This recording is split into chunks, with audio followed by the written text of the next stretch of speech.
and leave us alone. It's going to be A-okay. Don't you worry one bit. Well, this Department of Education is not screwing around. Chris Kobach is not screwing around, the Attorney General for the state of Kansas. And the U.S. Department of Education is saying, no, we are investigating you. That's what we're doing, and that's what their press release came out and said yesterday. They will begin looking into policies at these 4 school districts in a letter that they put out yesterday from Linda McMahon.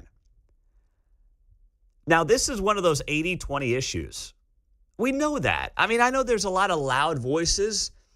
They're the vocal minority on this issue. As the father of 3 daughters, I do not want a biological male anywhere near my daughter's sports or locker rooms.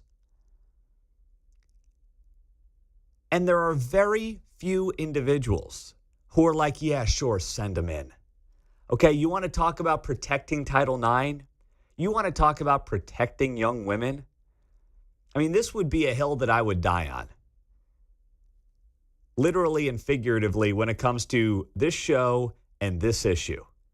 The notion that anybody should have to explain to their daughters why somebody with male body parts is in their locker room, is competing against them in sports, is so absurd. It's so unfair. It's inherently unfair. But we got into this weird place the last half a decade or so where suddenly that was supposed to be socially acceptable. And thank goodness the pendulum is swinging back the other way. But if you're a parent or a grandparent right now and you're listening, how could you possibly try to explain that to your child? You can't. So these school districts are all, of course, denying any violation of Title IX or federal law and claiming that they are working with parents as best they can. But there was one line that stood out to me in a statement from Shawnee Mission. Shawnee Mission put out a statement here, and it was a very, very long-winded statement. It was like 4 paragraphs from Shawnee Mission. But the Shawnee Mission line that stood out to me above the rest is that through today, they write, Shawnee Mission School District is not aware of any parent or student filing a complaint alleging that the district's practices for working with transgender students and their families violates Title IX. We, of course, stand ready to address any concerns from any Shawnee Mission School District family that comes forward. Well, is it possible that families went directly to the Attorney General's office in Kansas because they don't trust the school district based on some of its handlings of other issues? So they're feigning ignorance. That's what they're doing here. And that is not going to be a legitimate excuse when push comes to shove on this matter. It's not going to work. Gee, officer, I didn't realize it dropped down to 15 miles per hour through here. I didn't know. Yeah, that's exactly what they're doing. Fox 4 reported on this last night. Here's part of their report. The complaint continues to say that at Shawnee Mission schools, guidance said that students must be able to use the locker rooms and restrooms that aligned with their gender identity, not their sex assigned at birth. When I spoke to Attorney General Kobach, he told me that's a Title IX violation. If you try to incorporate gender identity discrimination into the definition of sex discrimination, you result in more sex discrimination because then you end up putting females in an unsafe environment in such an example as locker rooms and bathrooms. And so you end up impairing the very objective of Title IX. Working for You, Fox 4 received responses from all 3 local districts in response to the investigation.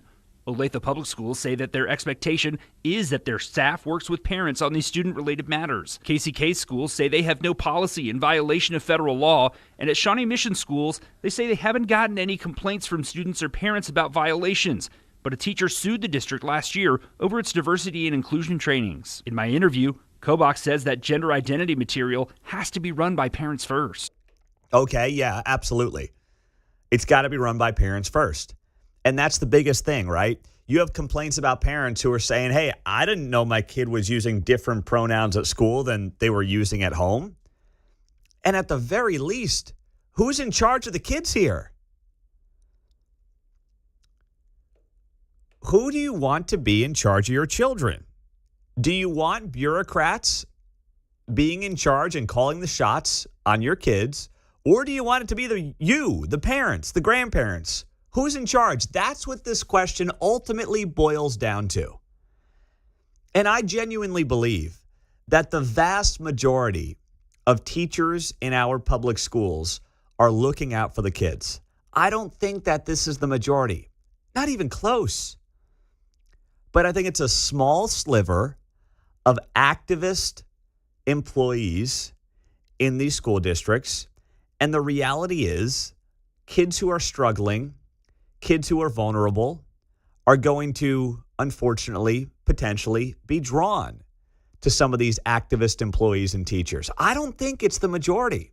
Heck, I've got kids in one of these school districts. But I will say it's something that every single parent should be keeping a very close eye on. And it's sad that it's even come to this point. It's sad that you have a Kansas Attorney General who now is investigating these 4 school districts, KCK, Topeka, Olathe, and Shawnee Mission, for some of these Title IX violations. And that now the U.S. Department of Education puts out a letter saying, we're investigating you as well, and you may have a major problem on your hands. I'm glad they're doing it, but I take absolutely no joy in any of this happening for the school districts, for their parents, for the kids involved, and for the taxpayer. Because in the end, who's footing the bill for all this?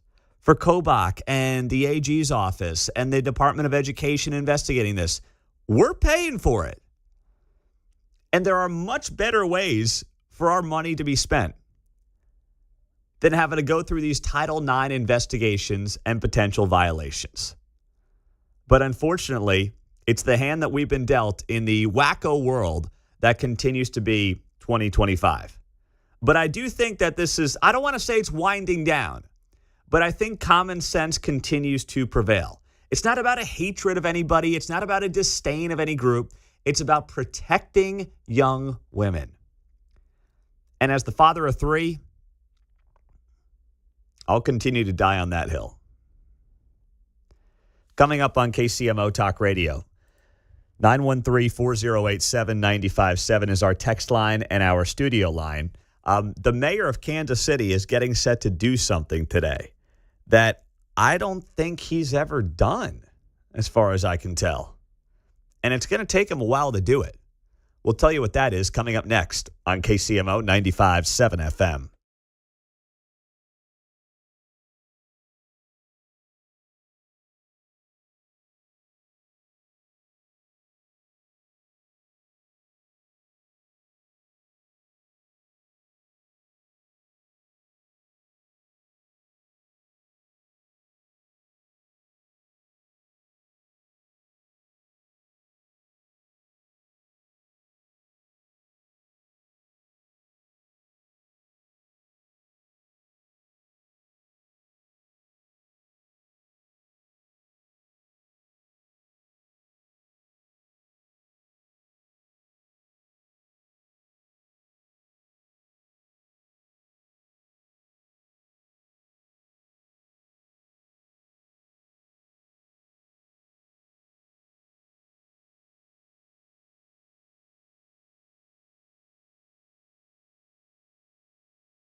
You're listening to Mundo in the Morning on KCMO Talk Radio 95.7 FM. Took me 7-8 years to finally get on the mayor's email distribution list, but I made it. Took me a little bit, but we finally made it big time. We've only been talking to him, every week for the last 5.5 years. Right. But I finally... We knew him when, too. Yeah, exactly. He was on the show before he was the mayor. We had a good relationship. I mean, still do. But my point is, it took me forever to get on these email distribution lists. I don't think they wanted us knowing where exactly the mayor was at all times. I would always say, hey, can you guys put me on the list? Oh, yeah, sure. We got you, Pete. Don't worry about it. We'll put you on the list. And then it would be like, wait, I didn't know he was here. I didn't know he was there. And the tip-off was that one time he called us about 2 months ago when he wasn't in the United States. He was overseas. But I never asked him about it because I didn't know he was not here in Kansas City. And then I find out after the fact that I'm like, if you guys sent me the damn emails, I might know about this stuff. So today, Mayor Lucas is doing a 10-mile walk along Troost. He started 21 minutes ago at 6 a.m. sharp. Starting at 15th and Troost, walking to 95th and Troost. That's 80 blocks. And he's doing 10 miles. Hopefully he brought a water bottle. It's going to be hot. I'm sure he's got a Gatorade. They're going to treat this guy like it's the New York City Marathon, okay? They're going to have like water boys out there and wet towels for him to put around his neck. You know the scene, right? So, sexy firemen in wet T-shirts with the hydrants all spraying. Yes, exactly right. Oh, my gosh. He'll definitely have some of that. Hopefully they'll just be, normal, good-looking people out there on the fire hydrants, right? Just regular folks. So he's walking 80 blocks, 10 miles. What's the over-under on when he's going to be done? I was trying to calculate this last night. If he does 15-minute miles, which he's just walking. So if he does 15-minute miles, that will take him, 150 minutes. That's 2 hours and 30 minutes. Doesn't seem unreasonable.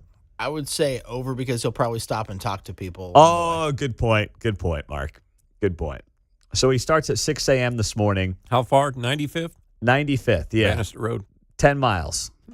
That last stretch there, last block from the last traffic signal down to 95th, not a lot of people there, so he can pick up pace. He can close the gap quickly is what you're saying. All right, so let's say he's done by 9 o'clock this morning, give or take. Let's say 3 hours, generously 3 hours. Because at some point he's going to be like, I just got to start moving here. All right, I got to start walking. I can't be shaking hands and kissing babies all day. Plus, I don't think there's going to be a ton of people out and about along Troost at, 6, 7, 8 in the morning. Maybe I'm wrong about that, but something tells me that he's going to... a few bus stops. Yeah, a few bus stops. He's going to be moving pretty well. So why is he doing this? He's doing this to engage with community members and assess ongoing development and work in the corridor. It's a PR stunt, and that's fine. Every politician does them, but it's a PR stunt. He says here he is walking from end to end with Brandon Calloway of KC Gift. He says here, much is said of the divide. This was posted on X 43 minutes ago. Much is said of the divide, but spending time with the community that lives and thrives on Troost today, the local businesses, the residents, services, and spaces for opportunity. That is the post from Mayor Lucas 43 minutes ago. So now he's beginning the walk, starting at 15th and Troost and ending at 95th and Troost. It says here, media are invited to speak with Mayor Lucas at the starting location before the walk begins. And then, of course, you can arrange for media after the walk ends, probably at about 9 o'clock. You might want to get a GPS on this guy. He may take the exit at 85th and go down to BB's for lunch. Maybe a break anyway. Cool off a little. Maybe some live music. Probably too early for that down there. Oh, that's great. Now, I don't plan to put in a request because we had a robust conversation yesterday with Mayor Lucas here on KCMO.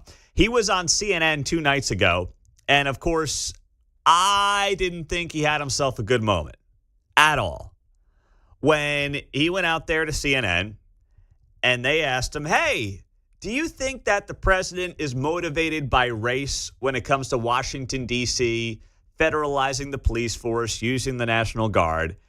And the mayor paused, and I was like, say no, say no, say no. but he didn't. He said yes. And here's what he said when I asked him about it yesterday on KCMO. Please tell me you were just playing this one up for the cameras last night. The cities that he's calling out and the cities that he's focused on, as you mentioned, many of them black mayors. Do you think there's race driving this?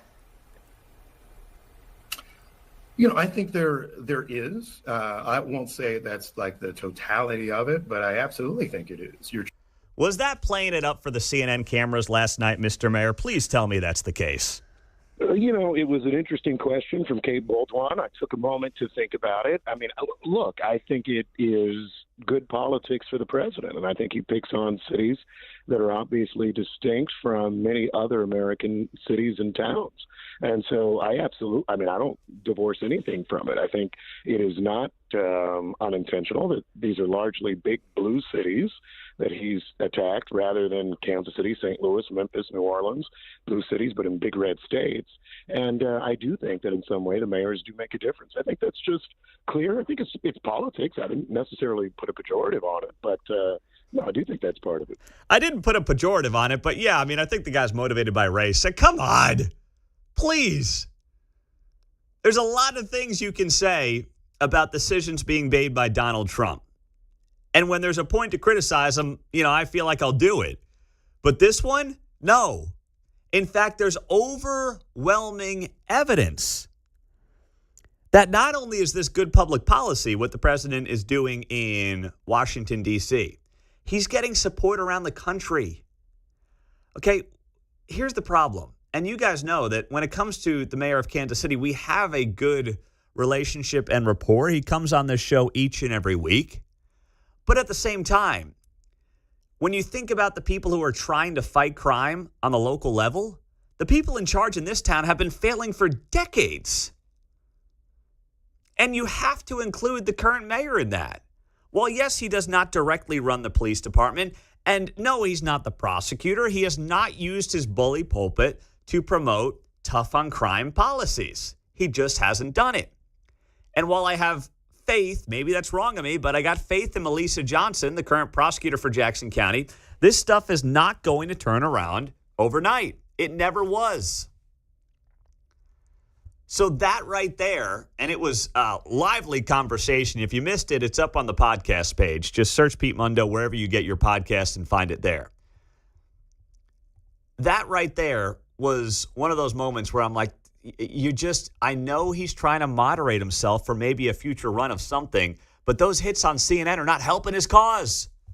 On the text line, Pete, you want Mayor Lucas to bring a water bottle on his truce walk? I hope he brought a Glock. Jeez. Tough crowd on a Friday. I've got some data to back up what we just talked about. I'll share it with you next.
Dave Ramsey here, and you're listening to Pete Mundo on KCMO Talk Radio, now airing on FM at 95.7.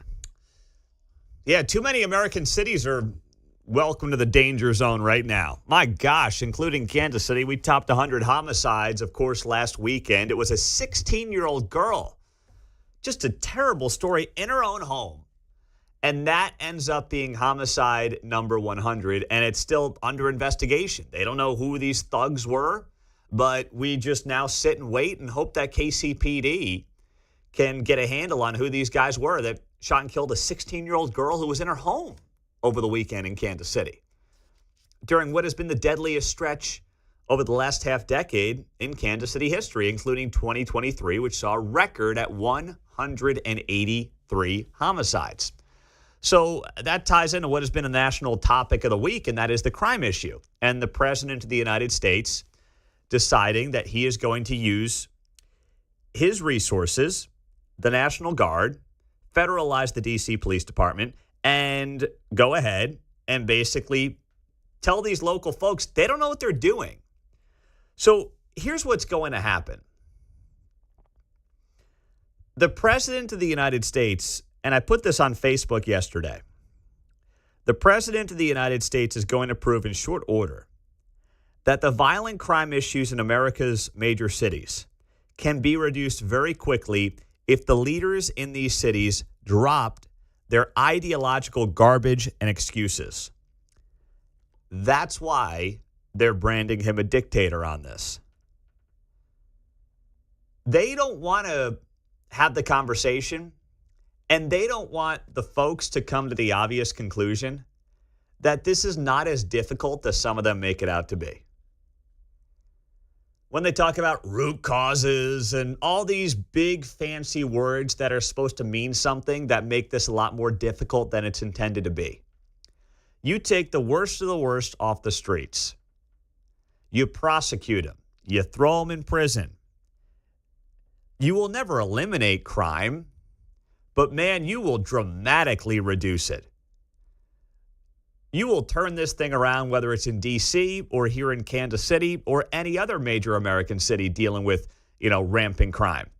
But they want to find all these ancillary issues. They want to say it's about state gun laws, or it's about not enough investment, or if we only gave the public schools more money, or if we only had midnight basketball for the kids to go shoot some hoops instead of shoot each other at midnight, like stuff like that. If we only had those things, well, we might be able to solve this stuff, big picture. And it's just much simpler than that. It doesn't mean we can't have programs. It doesn't mean that we can't do things that encourage people to be contributing members of society. It's not saying that those things can't exist. It's just saying the first thing you have to do before any of that is have law and order. And Trump may very well prove, I believe he will in pretty short order, that this stuff is not nearly as complicated as many of these city leaders across the country make it out to be. So the first part of this is safety. That's the most important part, by the way. Whether it's D.C. or Kansas City or Memphis or Little Rock or Milwaukee, Chicago, it doesn't matter. The first part about this is safety. The second part turns into the politics of this. And frankly, that shouldn't even be a factor. It shouldn't even be part of the conversation.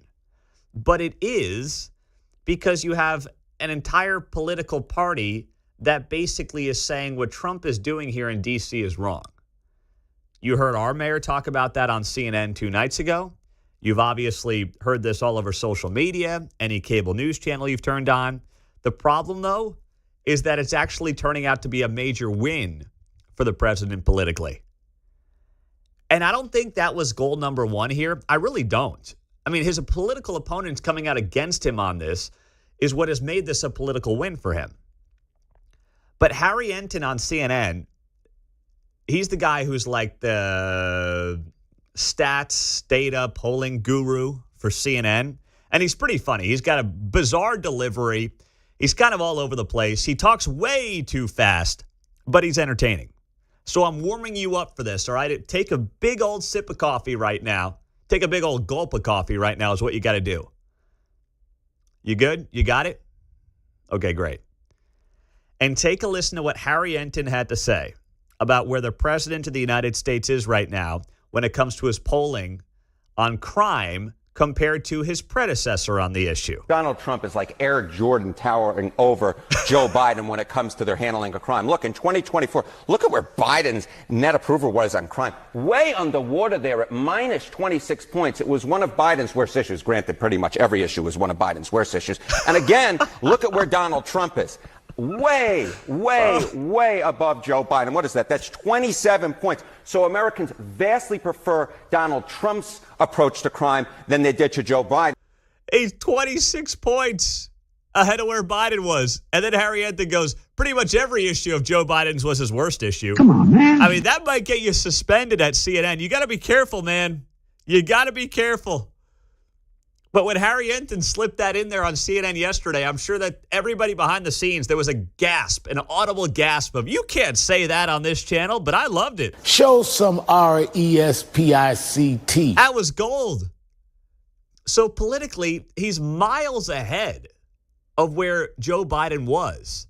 And he's also ahead of where he was. Trump is ahead of where he was on the issue of crime from his first term. Take a listen to what Harry Enton had to say about that. Democrats have to get it around their heads that Americans are far more hawkish on crime than they think that they are. What are we talking about? Trump's net approval handling crime. Where was he last year? He was way underwater at minus 13 points views of term number one. But look at where he is now. He's on the positive side of the ledger. He's on the positive side at plus 1 point. Americans view Trump far more favorably now on crime than they did a year ago. Harry Enton, CNN, right there. And that's why whether it's Chuck Schumer, Hakeem Jeffries, or Quentin Lucas, our Kansas City mayor, these guys and gals got to be careful because they get caught up in their bubble. They get caught up being surrounded by sycophants who are like, yeah, we're going to get him this time. What's the evidence that suggests this is the issue that you're going to get this guy on? Especially when you've been running these major American cities for decades. And there's almost no evidence that suggests your policies are working or turning things around, especially over the last few years. 913-4087-957. Happy Friday. Glad you're here on KCMO Talk Radio. Let's go to Victor in Parkville. Vic, you're on KCMO. What's up, my man? Oh, Pete. I hate that. This is so frustrating, and I hate to keep beating this drum. Yes, maybe a lot of people are. Oh, we need to stop the crime. We need to get the criminals off the street. But unfortunately, if you look at the ballot measures that keep getting passed, they'd rather do something for child care or more money for the schools. When it comes to building the jails, which are at capacity, they don't want to build the jails. You have to have some place to put the criminals. You can get them off the street only if you got some place to put them. They won't do it in Platte County. They're not doing it in Jackson County. Clay County's almost completely full, if they're not full already. There's no place to put the criminals. People, build freaking jails. 85%. They're building, of the people. They're building one in Kansas City. Now, it's not going to be open for a couple of years, and they should have never shut down the jail going back, over 10 years now. So they are building that jail. But you're right. It took way too long to come to that conclusion. This thing should have been up and running years ago. Absolutely. Studies show, and it's been out there plenty of times, a majority of the crime is perpetrated by a minority of the criminals. If you take 5 to 10% of those criminals off of the streets and you keep them off of the streets, violent crime comes down. Everything comes down. And then what they're going to be doing, I love what Judge Janine's going to be doing in Washington, prosecute the children as adults because the gang members are using the kids because that's a revolving door through the juvenile system. Yeah. Hey, and don't forget there in Platte County, you're right, that you guys rejected a proposed jail expansion last year. Don't even remind me. I know. We tried. But they gave money to some psychological whatever thing for kids that's it's some sort of NGO that's there's no monitoring where the money goes. That's right. That's right. All right, hang tight up there. I'm moving to Texas. I'm moving to Texas. Don't do that. We got it good up here in Kansas and Missouri. Hang tight, Victor, all right? All right, thank you. So you have a good weekend. Please. Texas is getting a little nutty down there. I was in Texas a year ago in Dallas. I didn't even recognize the place. I mean, I felt like I was in a third world country with the road closures and the traffic. And, I mean, everything was just, honestly, it was kind of a dump. Stephen in Johnson County, go. Hey, Doc, how's it going? It's going well, my man. What's happening? I just want to say that, the reason why they don't want it because crime pays. Have you ever noticed that when they have murder scenes, how many detectives are on the scene? You know, they have a lot of detectives. Crime pays, and then they benefit off the public's ignorance. So they keep voting for the same people all the time because they become conditioned. Their mind becomes conditioned to be like they are. That's the reason why they try to make Donald Trump out to be the racist and he's this, he's that, because it kills their jobs. You know what I'm saying? I mean, I don't think detectives with KCPD are like fired up that they've got more homicide cases than they can handle, and they're sitting there saying, well, I'm just glad I've got all these cases because it means I'll stay employed. Well, if you go to murder scenes most times, look at all the detectives that they see at one crime scene. Well, I will say this to your point, Stephen, and I appreciate the call. If you want to make the case that KCPD and other departments are top-heavy, too many people at the top levels and not enough people, patrolling, now you can make that case. And I'm sure there's plenty of that. I just got to do a little more digging on the numbers. Coming up, the 6 at 6. Top 6 stories in the 6 o'clock hour. Do not miss them. Coming up next.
From the nation's heartland, it's Mundo in the Morning on 95.7 FM KCMO Talk Radio. Top 6 stories. Let's do it. It's time for the 6 at 6 on 95.7 KCMO Talk Radio. Number 1. At the top of the list, Trump-Putin meeting in Alaska. That is happening at 2 o'clock Central Time today. So it'll be right in the middle or at the start of the Guy Benson show. We won't know exactly what comes out of it until the afternoon progresses. But you know that Guy Benson will be on it. Mark Levin coming up at 5 o'clock. You want to make sure you're locked in here to KCMO Talk Radio because you will hear about it the second it ends. Whatever news comes out of it, it will be here. While they're doing ding-a-ling jokes on other radio stations in Kansas City and, boomer humor, you're going to actually know what comes out of that meeting today between Vladimir Putin and President Trump. 3 o'clock Eastern Time, 2 o'clock Central. And there will be a news conference as well coming out of that. So we'll be watching and monitoring, and it will be the story of the day. And it has been, in large part, the build-up to the story of the week happening today at 2 o'clock. Number 2. Next up, Kansas schools are under investigation, 4 of them in particular, by the U.S. Department of Education.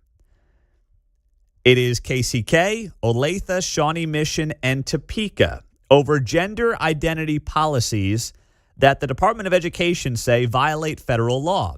So the Department of Education has launched this investigation as of yesterday, and the schools are obviously denying any wrongdoing in statements they put out. But federal funding is on the line for KCK, Olathe, Shawnee Mission, and Topeka. It got started by Chris Kobach, the Attorney General, but now the U.S. Department of Education is on this. So we will talk to a guest involved in filing these lawsuits coming up at 8 o'clock. Her name is Angela Morabito. She's with the Defense of Freedom Institute, and this could be a huge deal for these 4 school districts in the state of Kansas. We'll watch it closely here on KCMO. Number 3. Next up in hour 6 at 6, Chiefs, Seahawks happening tonight. It's a late start, 9 o'clock? Man, come on a Friday? I can barely make it to 9 o'clock on a Friday with my schedule. I guess they're going with the West Coast there. I understand. My brother will actually be there in person. Oh, that's right. He got a couple of tickets, so he's driving up there from Portland. What's that take, that drive, Portland to Seattle? About 3.5 hours. Oh, it's long. Is he going to go back after the game, or is he staying in Seattle? I think they're driving back after the game. All right. It'll be a late night for him. Probably leave at halftime. Yeah, well, exactly. Is he going to see Patrick Mahomes? What are we expecting tonight? I actually just texted him that yesterday. I said, hey, don't want to burst your bubble, but you might not get to see Mahomes play. He was excited. It was going to be his first time to see him in person, but I don't think so. Is he a Chiefs fan? Yeah, he likes the Seahawks too, but he likes the Chiefs. All right. Well, we wish him well. Tell him to drink that coffee on the ride home. It's going to be a late night for him. All right. So that game, preseason game number 2 for the Chiefs tonight, 9 o'clock p.m. So you're going to have to stay up late to watch that one. Might have to hit the DVR. And next up in our 6 at 6. Number 4. Speaking of the Chiefs, Rashee Rice expected to play the first 4 weeks of the season ahead of an NFL disciplinary hearing. So we all know what happened when he entered a plea agreement back in July. And he got 30 days in jail, 5 years probation in connection with a high-speed crash in Texas that took place April of 2024. Now that he's been sentenced, he faces discipline and possible suspension from the NFL. But his disciplinary hearing is September 30th in New York. That means he will be able to play the first 4 weeks. The Chargers, the Eagles, the Giants, and the Ravens. Those are 3 likely playoff teams that Rashee Rice will be eligible to play against. So, of course, people are coming up with Chiefs conspiracy theories around it. But call it whatever you want. I don't much care. He's playing in those 4 games, and that's going to be huge when you talk about starting this season. Number 5. In our 6 at 6, we talked to the mayor about this yesterday, but there will be no pause in bus operations in Kansas City. Kansas City Council approved a measure late yesterday to fund the bus service through April of next year. The agreement came 24 hours before thousands of riders would have been stranded. The mayor saying the city council approved a 12-month contract with the KCATA to continue essential bus service operations throughout the metropolitan area. So they avoided any kind of a shutdown with the bus service. Number 6. And last in our 6 at 6, the man with the world's largest willy slips, breaks his arm in the shower because his unit got in the way. I'm not kidding here. This guy's name is Matt Barr. He is a UK man with what is believed to be the world's largest Johnson. There literally is... There is a... what do you call this thing? His thing is on display at a museum in Iceland. Like it's a mock-up of his member. It is at a museum in Iceland because it's believed to be the world's largest unit. And he is going viral because he slipped and fell in the shower and he broke his arm. So he's going to be okay, but he's been doing some media interviews about this. And he just said sometimes it gets in the way and, you know, I slipped and I fell. And he's not an old guy. He's middle-aged, 40s, 50s. But he suffered 2 fractures, which left him in excruciating pain, and now he's got a sling on his left arm for the time being. So there you go. I would think Dylan Mulvaney would have some advice for the guy about a tape job, you know. Normalize the bulge. Oh, my goodness There's a gracious. marketing opportunity for waterproof tape here. Yeah. 14 and a half inches, by the way. That's the number per the New York Post. There's your 6 at 6. Coming up next, the president has to be very careful about something we'll explain coming up.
7:05, 8:05 on the East Coast. That's where President Trump is leaving right now, departing Washington, D.C. for his face-to-face meeting with Russian President Vladimir Putin. That is going to be taking place at 2 o'clock Central Time this afternoon as they try to figure out a way to end the Russia-Ukraine war. So as news breaks from this trip, we'll hear about it right here on KCMO Talk Radio. But looking at Air Force One, which is on the runway, getting set to depart Joint Base Andrews, as President Trump trying to do his best to bring this war and all the bloodshed from the last few years to an end.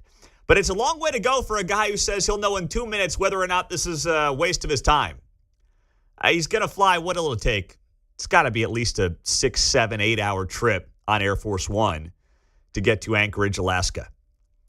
So you're talking about a 12 to 16 hour round trip. And in 2 minutes, Trump will realize whether or not this is a waste of his time. You do what you got to do, I guess. It's part of the job. Duty calls. Now, the president has to be very careful about something on the economic front. So we know that the president wants to see interest rates come down, right? And the Fed may very well acquiesce coming up next month. It wouldn't shock me. Odds are they will end up reducing interest rates by 0.25 percentage point. Not a big cut, but it's a little something. Because you got a lot of things going on right now. You've got the job market potentially softening a hair. You have inflation still a little higher than you'd want it to be at 2.7%. The Fed target is at 2% inflation. People are still feeling the pinch. Remember, prices are never going down. It was just about how to figure out how to make sure they go up at as slow a rate as possible while also not hurting the economy at large. But then yesterday, some bad news came down. Wholesale prices rose at the fastest pace in 3 years. So the producer price index increased 0.9%, the biggest monthly surge since June of 2022. That was peak inflationary period. So what does this mean? Well, part of what this means is that it seems like what's going on is that for now, corporations and businesses are eating the cost of tariffs. Their prices are going up. That's what wholesale prices are. Their prices are going up. They're just not passing it on to the consumer, yet. That's why you're not seeing a big spike in the inflation number. But they can't do it forever. The fact that wholesale prices have gone up means that basically you're in a situation right now where inflation could very well be on the horizon. I hope it's not. But either way, it's already been higher than ideally you want it to be, right? I mean, at 2.7, 2.8%, when the target's 2, you might say that's close. I look at it and I say that's still 40, 50% above where you want it to be. So yesterday, Trump's in the Oval Office, and he's talking about the economy and inflation and all these different things. And I just don't want him to fall into the same trap that Joe Biden fell into when talking about the economy. We're also fighting the menace of inflation to make life more affordable for American seniors, and we've ended Biden's inflation nightmare. So we have the worst inflation in the history of our country. And now our inflation is down to a perfect number, a beautiful number, hardly. No. Please don't talk about beautiful numbers, perfect numbers. People are still feeling the pinch, okay? Prices are way too high. Don't do the Biden thing where you whistle past the graveyard and say everything's great. Everything's perfect. I mean, that's what Biden would do. He'd say, oh, it's okay, it's transitory, look at the stock market, everything's fine. And regular folks were like, no, it's not. Please don't pee on my leg and tell me it's raining. Please don't do it. Like, no, it's not at a perfect number. Now, it's not bad. It's certainly better than where it was. But please don't try to sell the American people on something that is just not factually accurate. While I'm all in on these economic policies, you have to be able to acknowledge that there is still a lot of pain out there. That's step one in any of this. Any at all. And yet our country's taking in tens of billions of dollars and trillions of dollars, actually trillions of dollars in tariffs. You know all about it. It's been amazing. They say, why are we taking in so much money? Last week they found $29 billion and they couldn't figure out where it came from. I said, check the tariff shelf. And they said, how did you know that's where it came from? Check the tariff shelf. Something tells me that Trump's got a shelf in the Oval Office that he actually has dubbed the tariff shelf, and he probably walks over there and checks it on a daily basis. But, you know, the other thing about the tariffs is like, listen, I understand what he's going for. I think free and fair trade is the ultimate goal here, as it should be. But people don't inherently like feel the tariffs coming into the Treasury, right? It's just like the debt. The debt is this big number of $37 trillion. But what politicians realized on both sides is that no one really cares about it. It's just this kind of big, scary number, but people can't figure out how to process that number and apply it to their day-to-day lives. So that's why the politicians just keep ramping it up, right? And just kicking the can down the road. The tariff number, it's like, okay, so there's like, what, $30 billion a month in tariffs going into the Treasury. All right, and how am I feeling that? What does that mean for me? Why is that good for me? It's just, once again, this big number that no one really can latch on to, that doesn't really have anything of substance and mean anything to most people. But if the tariffs result in potential inflation, and the number that came out yesterday, the wholesale producer price index that came out yesterday, which was the highest number in 3 years since peak Biden years of inflation. If that does lead to inflation because the companies are not going to eat the tariffs forever, then people are going to say, okay, I'm glad that you're collecting all these tariffs, but my prices are going up. So what's that do for me? How does this work for me? And that's why I think ultimately trade deals need to be figured out as quickly as possible. Tariffs across the board need to come down as quickly as possible to get to that free and fair trade. And then you won't have the companies considering potentially passing these costs on to the American people. That's the big concern right now. And that's why you got to be careful in saying everything's perfect and everything's great.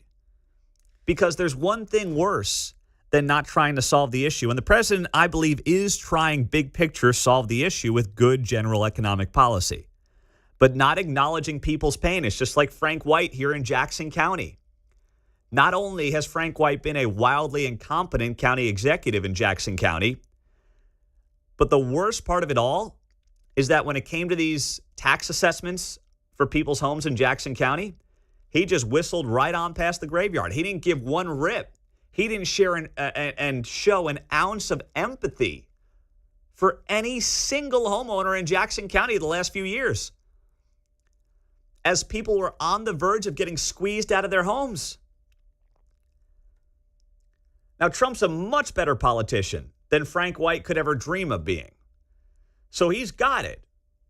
He's just got to make sure he walks that fine line of saying, yes, this is what I want. I want to see rate cuts. I think it'll work. Here's why my tariff policy is going to also play out positively for the American people. But also, you got to keep that empathy there. You got to understand that people have been dealing with 5 years of price increases. They're squeezed more than ever. Credit card debt is at all-time highs. People can't get into the homeowner business right now. You know, there's more homeowners or there's more home buyers over the age of 70 than there are under the age of 35. First time that's happened in American history. I saw it yesterday. That's not good. You got older people buying second, third homes, right? People under 35 are like, I can't get ahead here. I can't find a down payment. I got 6-7% interest rates. Well, everybody's looking at the same house as people my age or older are probably looking to downsize. There's right? some of that too. You're right. You're right about that. Maybe it's downsizing. But either way, there is still a lot of pain out there. And I don't think using the word perfect about the economy is the play, even if your policies are the right ones. And I believe that they are. It's going to take time. It's going to take time. The text line is 913-408-7957. Pete, you know that these tariffs or tax increases, we're going to pay them, we're going to feel them. Well, maybe. I mean, it depends on what the ultimate tariff ends up being for some of these countries, and that is still TBD. Coming up, it is a big anniversary of a historic event in the United States. You don't have to be a diehard music fan to know what this is. Even a casual fan will know about it. We'll give it to you and play it coming up next on KCMO.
#1 showman of the world, and most important of all, a truly great American, Mr. Ed Sullivan. Thank you very much, Sid.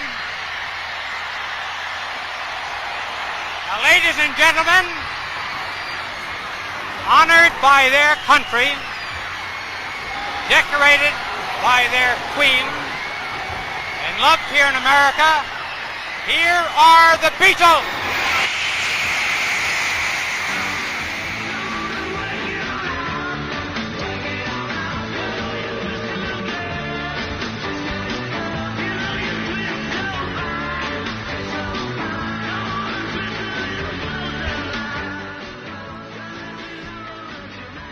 Just trying to make my guy Bill O'Reilly happy with a 1965 reference here. August 15th, 1965, 60 years ago to the day that the Beatles played Shea Stadium in New York City in what was one of the most historic musical moments in American history. So I was reading about this last night, and MajorLeagueBaseball.com, of all places, had a big story on this 60-year anniversary of the Beatles playing Shea Stadium. And there was a whole story and part of this about Kansas City. So it talks about how, the Beatles explode, obviously. They play the Ed Sullivan Show in February of 64. Yet, despite the commonly held gospel claiming their show at Shea Stadium, which opened its gates 2 months after the Beatles' first visit the U.S. in 1964, was the origin of the large-scale stadium gig, it wasn't even the first Major League ballpark played by the group. Eager to bring the Beatles to Kansas City, Maverick Athletics owner Charlie Finley lavished the band with $150,000, triple their usual payday. Yeah. And the plan was to perform on a scheduled day off during the 1964 tour amid an A's East Coast road trip.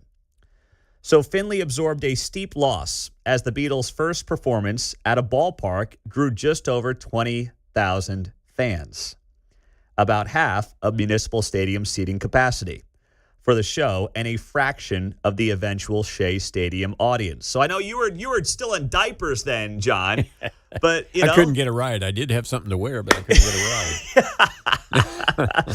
So actually, it was Municipal Stadium where the Beatles first played a major stadium. And yes, I didn't realize that chronologically. Yeah. I knew they'd played Municipal Stadium. There were tickets around town, and they were in the white, green, and gold colors of the A's, different levels, I guess they had. So people collect those just looking for tickets, and so few people went, apparently, huh? I mean, it was half empty. Well, I can't remember. It wasn't like they had a month to sell tickets, so things didn't move quite the same way they move today, where you go online and reserve your tickets, right? Yeah. So we had to do hard copies and get them all printed and get them out there. So, but a year later, they blow it out at Shea Stadium. I just think also that's just a numbers game, right? Yeah. It's 1965. It's New York City versus Kansas City. All the media folks are there. They're hyping that thing up. And it's just a different show. It's a different event than what you would have had in Kansas City in 1964. It's just a numbers game, it was too. A date that was squeezed in, so there was a little bit of that. That's what I was suggesting. It wasn't planned on like, hey, they're coming next month. Yeah. As far as I know, it got dropped pretty quick. So the article goes on the note here. The struggle to fill the stands in Kansas City likely led to Beatles manager Brian Epstein's initial hesitation to book the band at Shea Stadium. However, the folks who previously brought the Beatles to a sold-out Carnegie Hall felt certain that they could sell it out. So they worked with the Mets. They found a date in 1965 that fit at Shea Stadium, and they weren't sure what it was going to turn into. And, of course, it became this historical musical moment. The tickets, take a guess, ranged. Shea Stadium tickets? Yeah. Well, I'm going to say $5. Yep, there you go. Wow. $450 to $565. That was the range of tickets to go see the Beatles at Shea Stadium. Now, I will put it in perspective because the $5 I paid in 1976 to see Kiss 11 years later. So $5 11 years earlier. Yeah, okay. Seems like a pretty steep price, probably. True, but that's before we started inflating, running the dollar into the ground, too. So well, there's that. But, yeah, $450 to $565 to see the Beatles at Shea Stadium back in 1965, 60 years ago today. How about that? Unbelievable.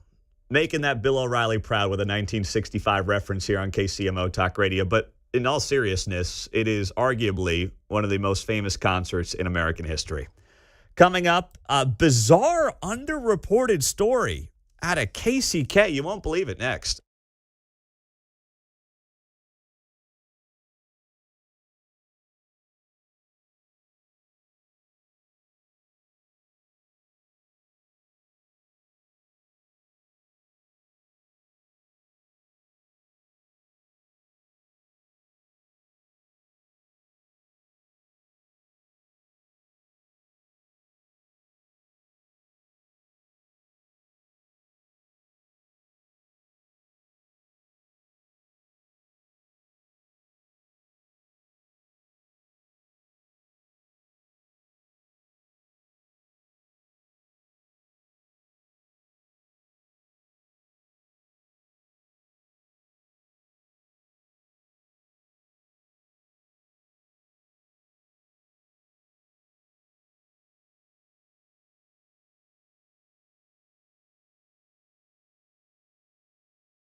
Stream Mundo in the morning on the KCMO Talk Radio app.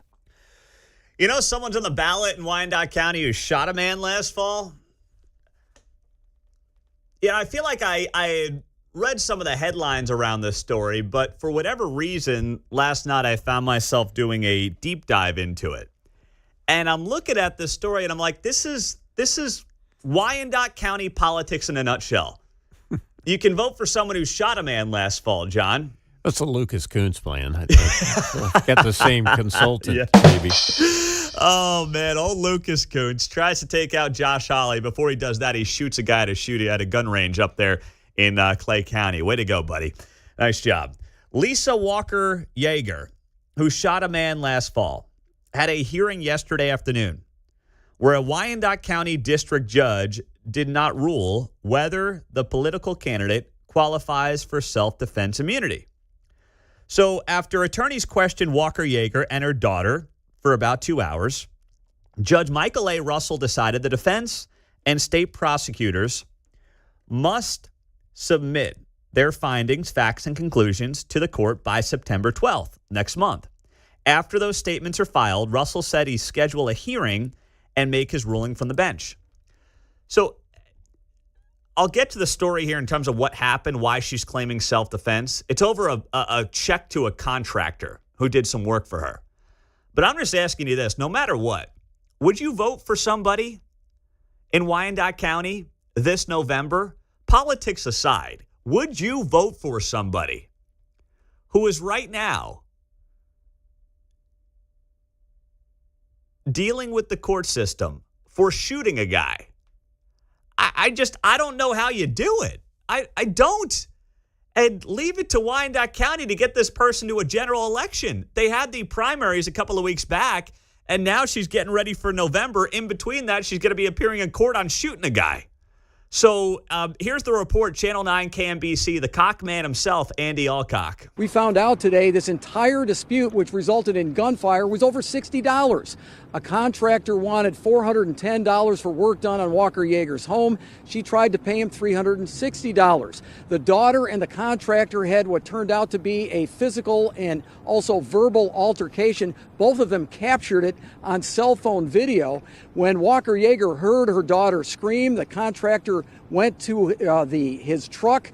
She thought he was trying to get a gun. She grabbed a gun out of her purse and testified she opened fire 6 or 7 times. The contractor's mother tells us he was hit in the back once. As Walker Yeager left the courtroom earlier today, we tried to ask her a couple of questions. Lisa, can you tell us why you decided to testify on your own behalf today? No comments, sir. Thank you. Come on. Not at all. What about running for office with this kind of charge facing you? Can you explain why you did that? I can't. No comment. No comment.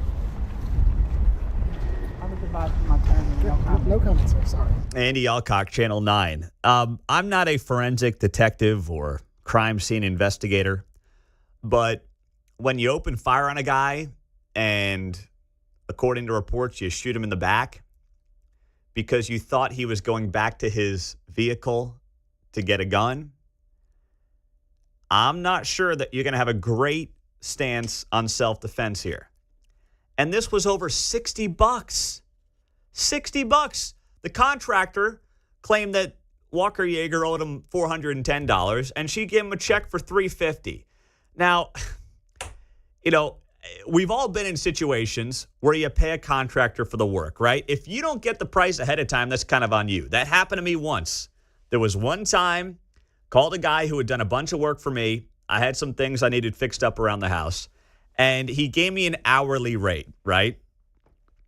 Little did I know, he brought a second guy with him, and basically he charged an hourly rate for both of them per hour. So it was really double the number of what I thought it was going to be. But you know what? I didn't clarify it, and I kind of just bit the bullet, and I said, you know what? I learned a lesson on that. But you got Walker Yeager getting into a $60 dispute and shooting the guy in the back over it, according to these reports, this contractor. And now she's on the ballot coming up in November in Wyandotte County for both an at-large seat on the Board of Public Utilities and the Unified Government Commission District 1 seat. Mm-hmm. Woo, man. I'm like, how does all this work? This is just wild. Well, I figure it's like when she goes around and goes, "You're voting for me, aren't you?" Yeah. You think twice, wouldn't you? I mean, Sure, both times. Yeah. Yes, ma'am. And if not, you never know what's in her purse. Holy cow. Door knocking is going to be something else. Yeah. I mean, jeez. Oh, gosh. Oh, gosh. You know who would have been prepared for that visit to the front door? Andrew Lester. That guy would have been prepped. All right. Steve in KCK. Go ahead, Steve. Pete, this is Crime County. I grew up over here.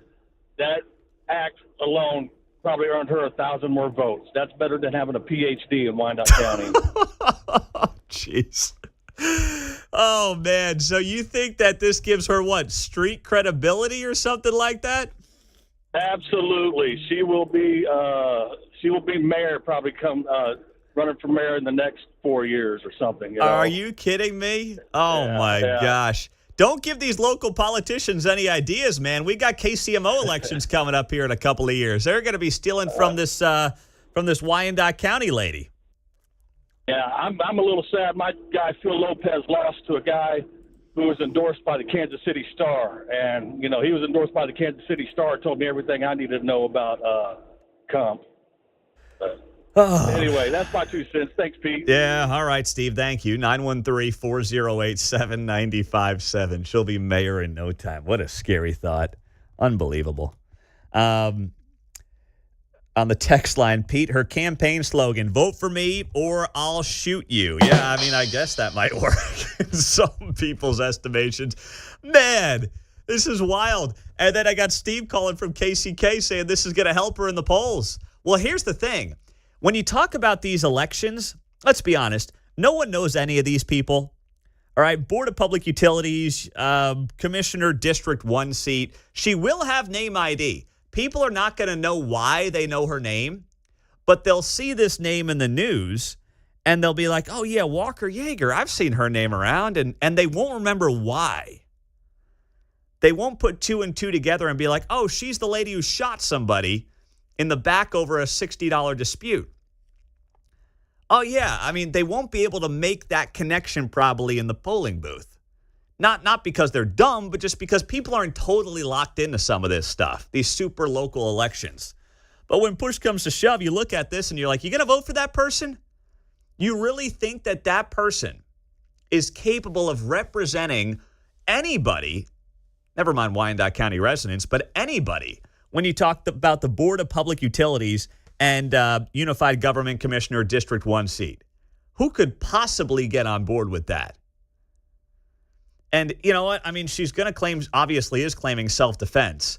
But when you're shooting someone in the back because you thought they were going back to their truck to get a gun, boy, you better have damn good evidence of that. Because right now, that thing stinks to high heaven. And my goodness, local media is treating her with major kid gloves.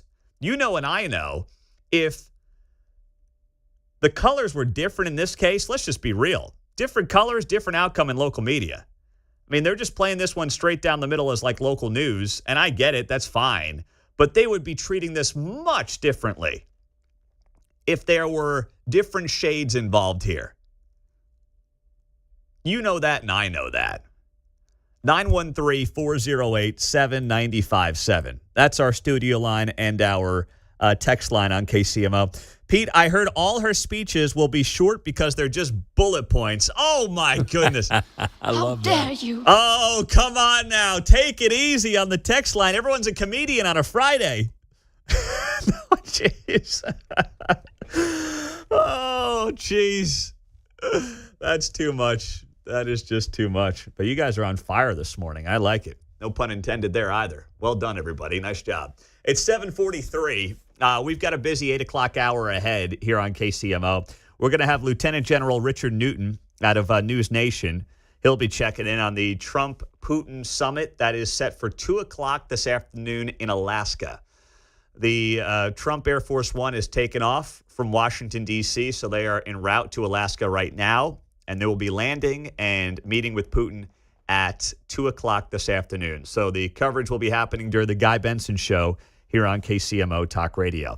Coming up next, it was a historic moment that a lot of you ragged on me for covering yesterday. But the data backs this up. I'll share the numbers with you next on 95.7 FM KCMO.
play, play. And the haters gonna hate, hate, hate, hate, hate, baby. I'm just gonna shake, shake, shake, shake, shake. Shake it off, shake it off. I mean, the numbers are what the numbers are. You can't deny the numbers here. So, the New Heights podcast the other night with Taylor Swift, look at these numbers. 1.3 million live concurrent viewers, which makes it the most watched YouTube show in real time of any show done in live YouTube history. Prior to that, it was Joe Rogan with President Trump, then candidate Trump last fall. They did 800,000 live concurrent viewers. Now, of course, you get millions and millions of views after the fact, but live concurrent viewers. Joe Rogan and candidate Trump at the time did 800,000 last fall. Travis Kelce, Jason Kelce, and Taylor Swift 2 nights ago, 1.3 million. And they're already up to 14 million views. On the show itself? On the full show, yeah. Woo, man. So, to the haters who are mad that we talked about this yesterday, well, I'm sorry. This was a historic event 2 nights ago. And it was, I mean, I think they were filming this thing, at least Travis and Taylor, right down the road here in Kansas City. What are you possibly upset about with this, John? I find it remarkable. I'm sure people watch it, they're sitting there going, I hate them. They suck. They look like they're having fun. You know, the hate watching is funny. It reminds me of the movie Private Parts with Howard Stern when they're having this meeting with the executives and they're like, look at these ratings. Howard's doing great. You know, his time spent listening is crazy. The numbers are up, everything else. And one of the other executives said, well, what about the people that hate him? Here's the crazy part. They're watching even more, listening even more. It's the same exact thing here, right? I mean, yeah, there's definitely the vast majority of people who watch that who like Taylor and like Travis and like the show, but don't kid yourself. Hate watching is real in media. Hate listening is real in media. Now, of course, nobody would ever hate listen to this show. That would, no way that would ever happen. Just look at the text line. Trust me. There's a lot of people hate listening. If I look at the text line and go through those, I just can't read them on the air. That's why I don't do it, because I don't want to have to bleep myself or slip something through the cracks and Mark's got to dump me because I read a hater's text. So I don't do a lot of it. But trust me, it's a real thing in media, John. Well, you'll note the fortitude. So many appear on the air here as callers. Yeah. I guess they think they're doing a mic drop on me sometimes. You know? That's funny. On X, I posted this last night, these numbers, 1.3 million concurrent viewers for Travis and Taylor and Jason the other night. That sets a YouTube record. Luke writes, I'm loving this. Haven't even watched it yet, but I'm reveling in the fact that Kansas City is all over people's timelines. Been in Chiefs Kingdom for 47 years, and this run has been absolutely fantastic. Also, Jan writes here, knowing very little about her, I was enlightened as to how impressive and approachable she seemed to be. I'd be comfortable baking with her, but we would steer clear of politics. That's it. You know what? That's perfect. That is perfect, Jan. That's how life is supposed to be. We can't be picking friends exclusively based on politics. I don't want to live in that world. Okay, I don't. Some of my best friends growing up disagree with me on politics. I am never going to let that get in the way of our friendship. Some of you might feel otherwise, and I suppose, obviously, it's America. You're entitled to that. But we don't become better as a culture. We don't become better as a country if we continue to retreat into our bubbles and only interact with people who tell us exactly what we want to hear. It's not good for a relationship. It's not good for a marriage. I don't think it's good for a friendship. I don't think it's good in the workplace, John. Takes two to tango. I don't tango. Yeah. I don't think you do either, right? No way. Takes two. So. Not a chance, man. Not a chance. But this thing did a record number, and it was a pop culture moment, and it was a Kansas City moment, too. So any show yesterday in Kansas City that was not talking about this was doing a disservice to its listeners. And if you disagree, you mustard. That's all I got for you. That's it. Now, speaking of cultural moments, you know we got this sign outside of the studio. We've had it up for oh gosh, it might be 4 years now. We have a plaque right outside our KCMO studios here. And the plaque says, "It is time for us to do what we have been doing, and that time is every day." That quote comes from the esteemed former Vice President Kamala Harris. So it's a plaque. It sits right above the studio. Right before I walk in, I tap it every morning, just like the Notre Dame Play Like a Champion sign. Before they walk out of the tunnel, they tap the Play Like a Champion sign. I tap my Kamala Harris plaque. And Mark and John do the same thing. They walk by the studio, they tap the plaque, they go into their studio. I tap the plaque, I come into my studio. It just gives us, it gives us that extra juice we need at 5:55 in the morning before we get on the air. I also think it makes me smarter. Just something inherently about that plaque just makes me brighter every day. So, we've got 6 radio stations here. And for the first time the other day, this plaque's been up there for 4 years, right? Maybe it's 3. Whenever she said that ridiculously stupid quote, that's when the plaque went up. One of our listeners works in the plaque industry and made it for us. All-Star Awards. Yes, Yeah. Thank you for that. So it's been there for years. I had one of the guys with the urban station down the hallway who saw it for the first time. And he stops me coming out of the show the other day. He goes, "What's with the plaque?" I'm like, "What do you mean, what's with the plaque? Plaque's been there for years." He's like, "Is that serious?" I'm like, "Well, have you read the quote? You tell me." He goes, "What's wrong with the quote?"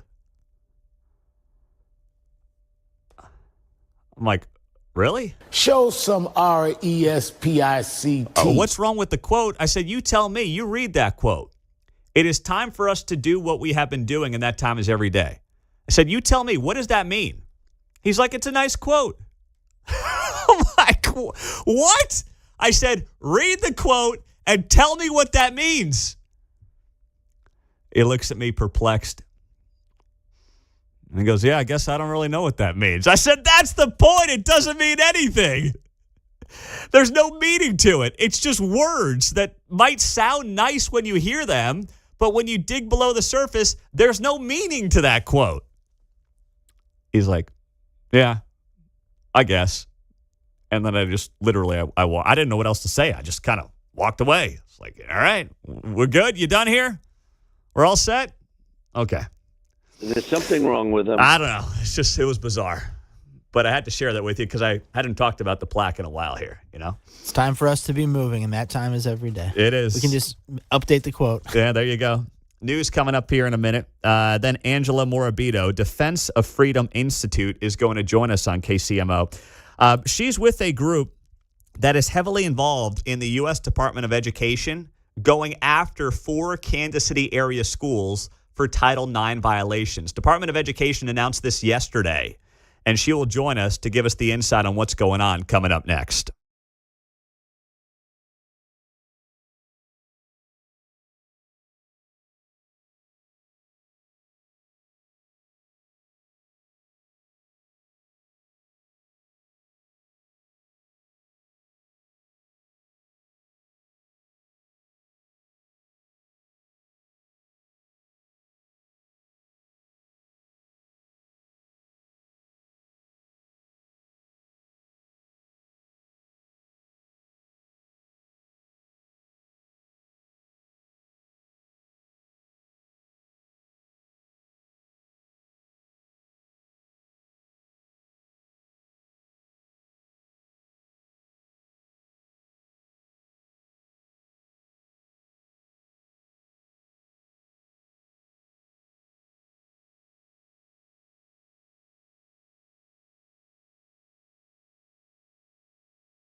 yesterday, a press release was put out by the Department of Education, and it said that they are going to be investigating 4 Kansas City area school districts, KCK, Shawnee Mission, Olathe, and also Topeka, for potential Title IX violations. Now, this came to the forefront courtesy of the Defense of Freedom Institute. They were the ones who basically flagged this. And Angela Morabito is here on KCMO Talk Radio 95.7 FM, streaming as always on our KCMO Talk Radio app. She is a former press secretary for the U.S. Department of Education under Trump 1.0. Angela, good morning. Thanks for being here. So first off, how did this entire thing start with these 4 Kansas school districts? Well, good morning, and thank you for having me. So this complaint that we filed at the Defense of Freedom Institute, it's actually one of many. When we hear about a school district or a state education authority that is misbehaving, to put it kindly, and in fact, they're breaking the law. They are allowing boys into girls' sports and spaces, and in the case of these districts, they're also hiding students' gender transitions from parents. They're not particularly shy about it. These were written into all 4 districts' policies. And when this came to our attention, we went, whoa, whoa, whoa, this is illegal. This is dangerous for students. It's harmful to parents. We filed a federal complaint, and we're very pleased to see that the department's Office for Civil Rights found this worthy of an investigation. And they're going to look into this and, we hope, bring these districts into compliance with the law. Okay, so these districts put out statements yesterday after the Department of Education said that they're going to be investigating them. And like Olathe said, that they are obligated to follow all state and federal laws to support our students, staff, and families. They say here, to be clear, it is our expectation that staff work directly with families regarding student-related matters involving their own children. And they say there have been no specific situations identified in Olathe Public Schools related to the allegations outlined in the investigation letter. What do you say to that?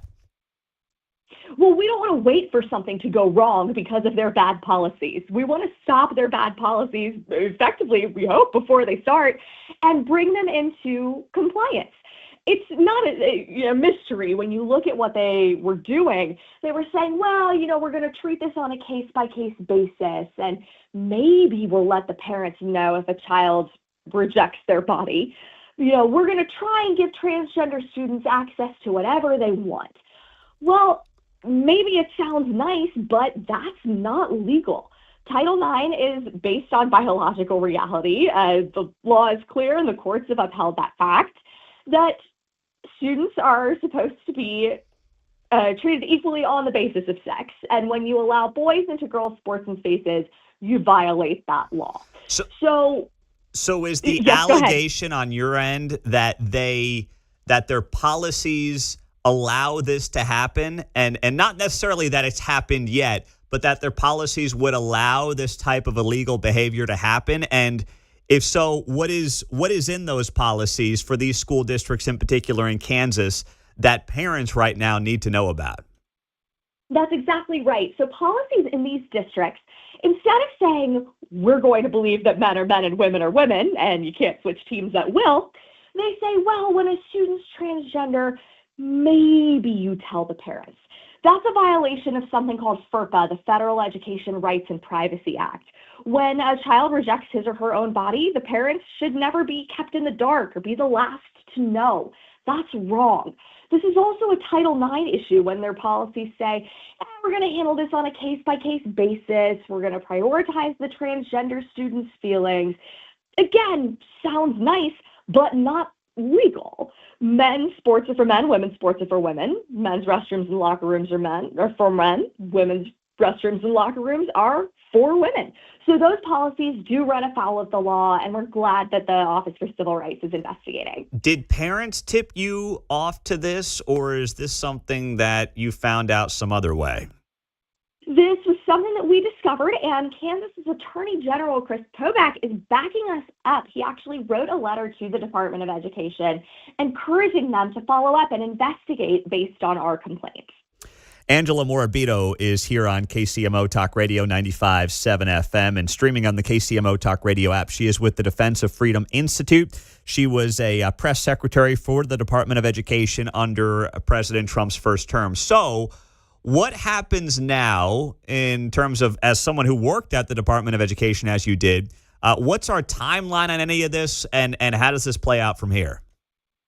Well, the timeline can really vary based on the investigation, but if there's one thing we know about the McMahon Education Department, it is that they are efficient. They go after these issues aggressively to enforce the law and protect students and parents. We filed this complaint back in June, and having an investigation opened in August really shows that this is a priority for them. So now these 4 districts are on notice.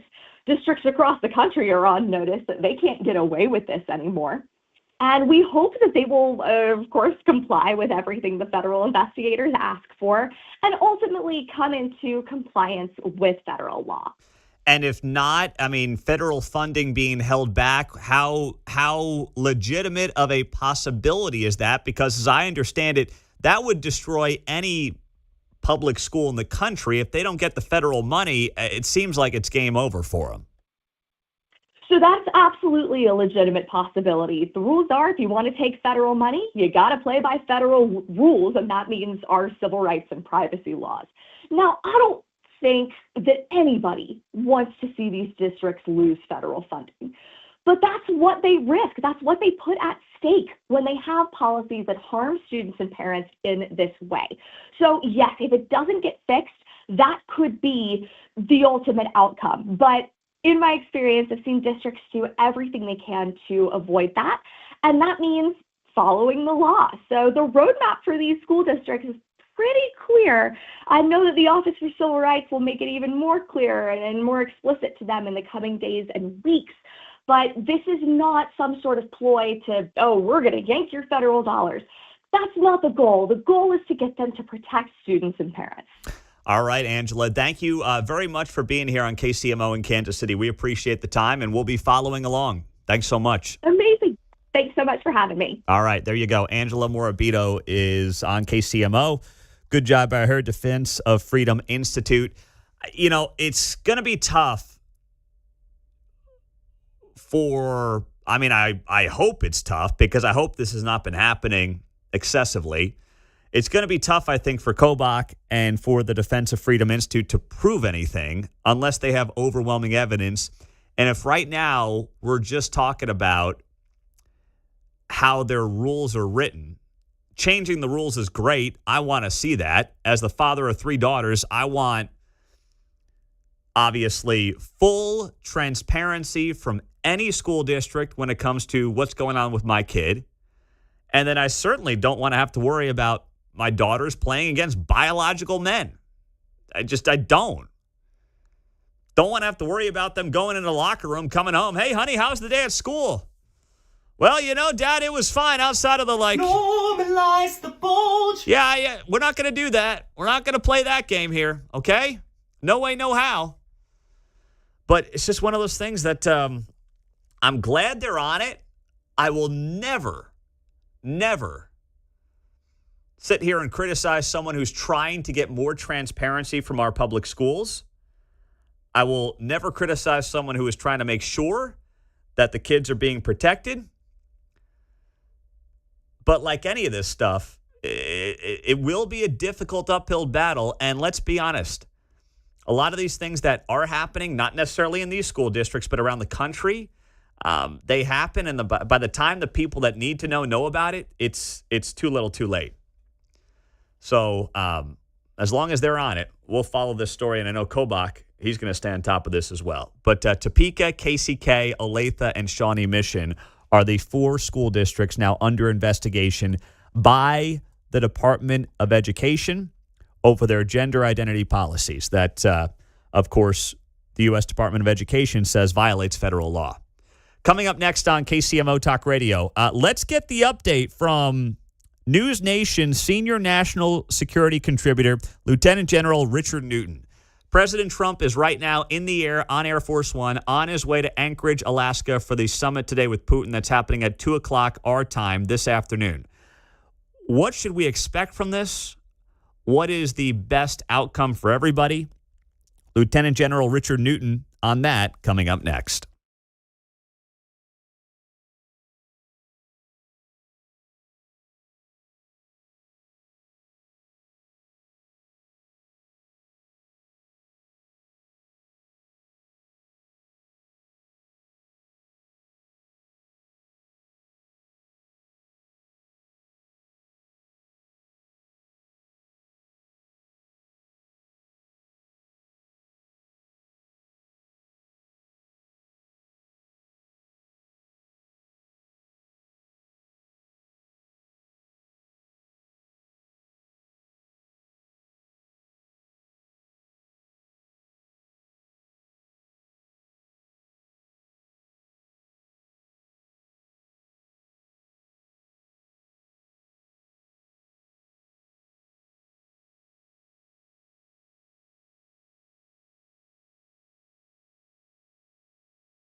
Call Mundo 913-408-7957. Now on 95.7 FM.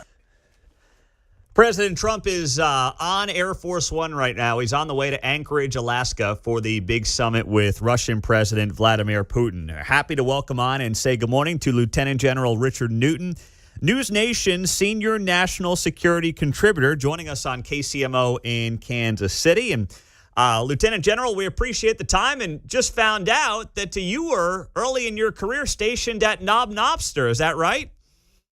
I was, Pete. Good morning. Great to be with you. I was actually the first B-2 Stealth Bomber Squadron commander there at Whiteman Air Force Base, one of the best tours of duty for me and my family ever. So it's a great memory for us, and thank you for highlighting that. Absolutely. Well, thanks for being here. So first off, your thoughts on today, where President Trump, of course, is headed to Anchorage, Alaska, and what a best case scenario is in this summit taking place this afternoon?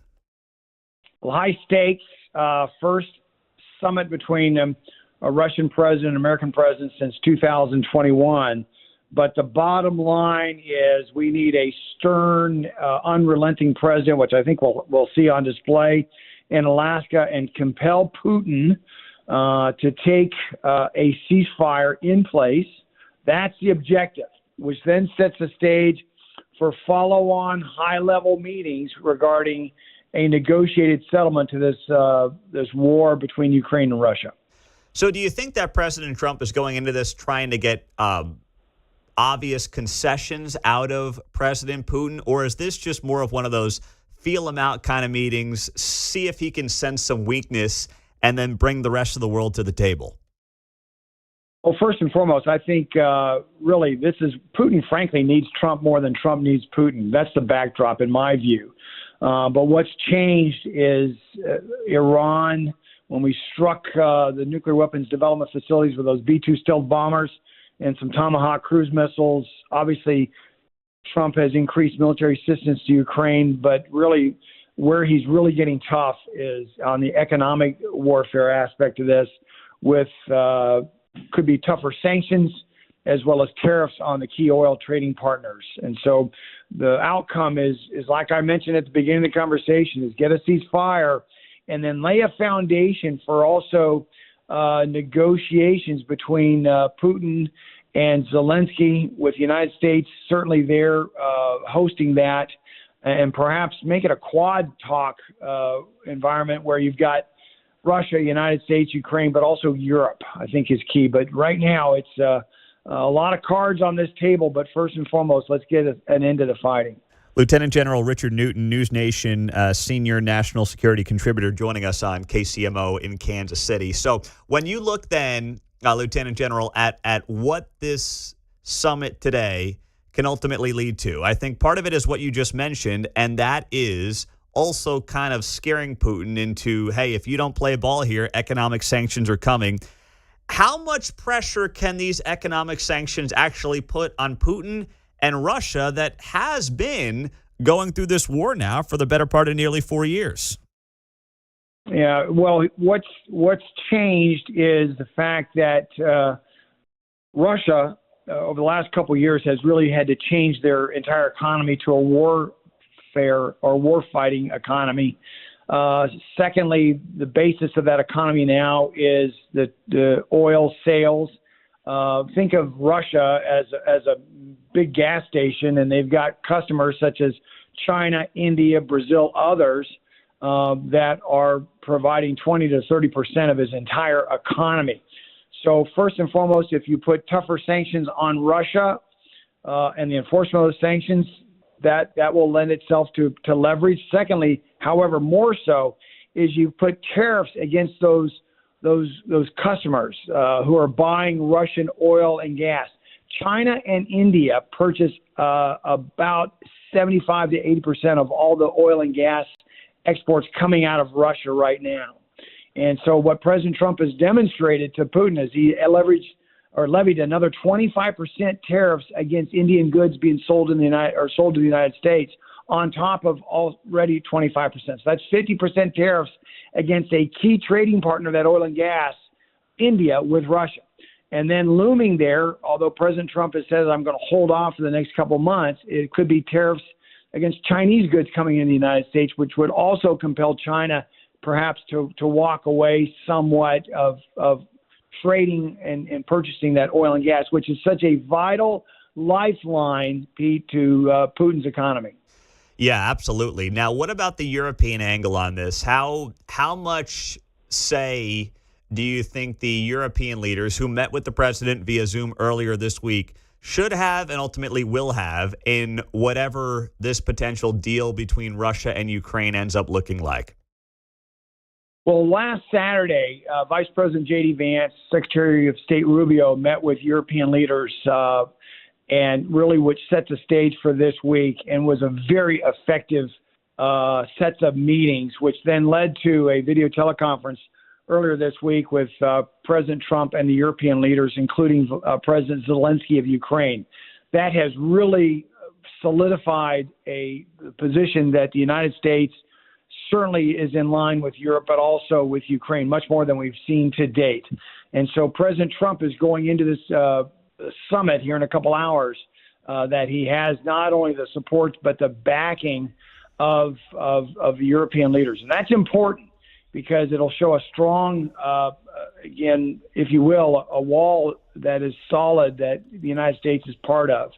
The European leaders also have really underscored with the president, appropriately so, that first and foremost, you cannot trust, Putin. And the fact is that not only is Ukraine's future perhaps in the crosshairs here, but also Europe as well. I think the president really understands that and has grown in his personal and professional relationships with many of these European leaders. That's key, Pete. Yeah, it is. Last thing, I got a minute, Lieutenant General, but what about Zelensky?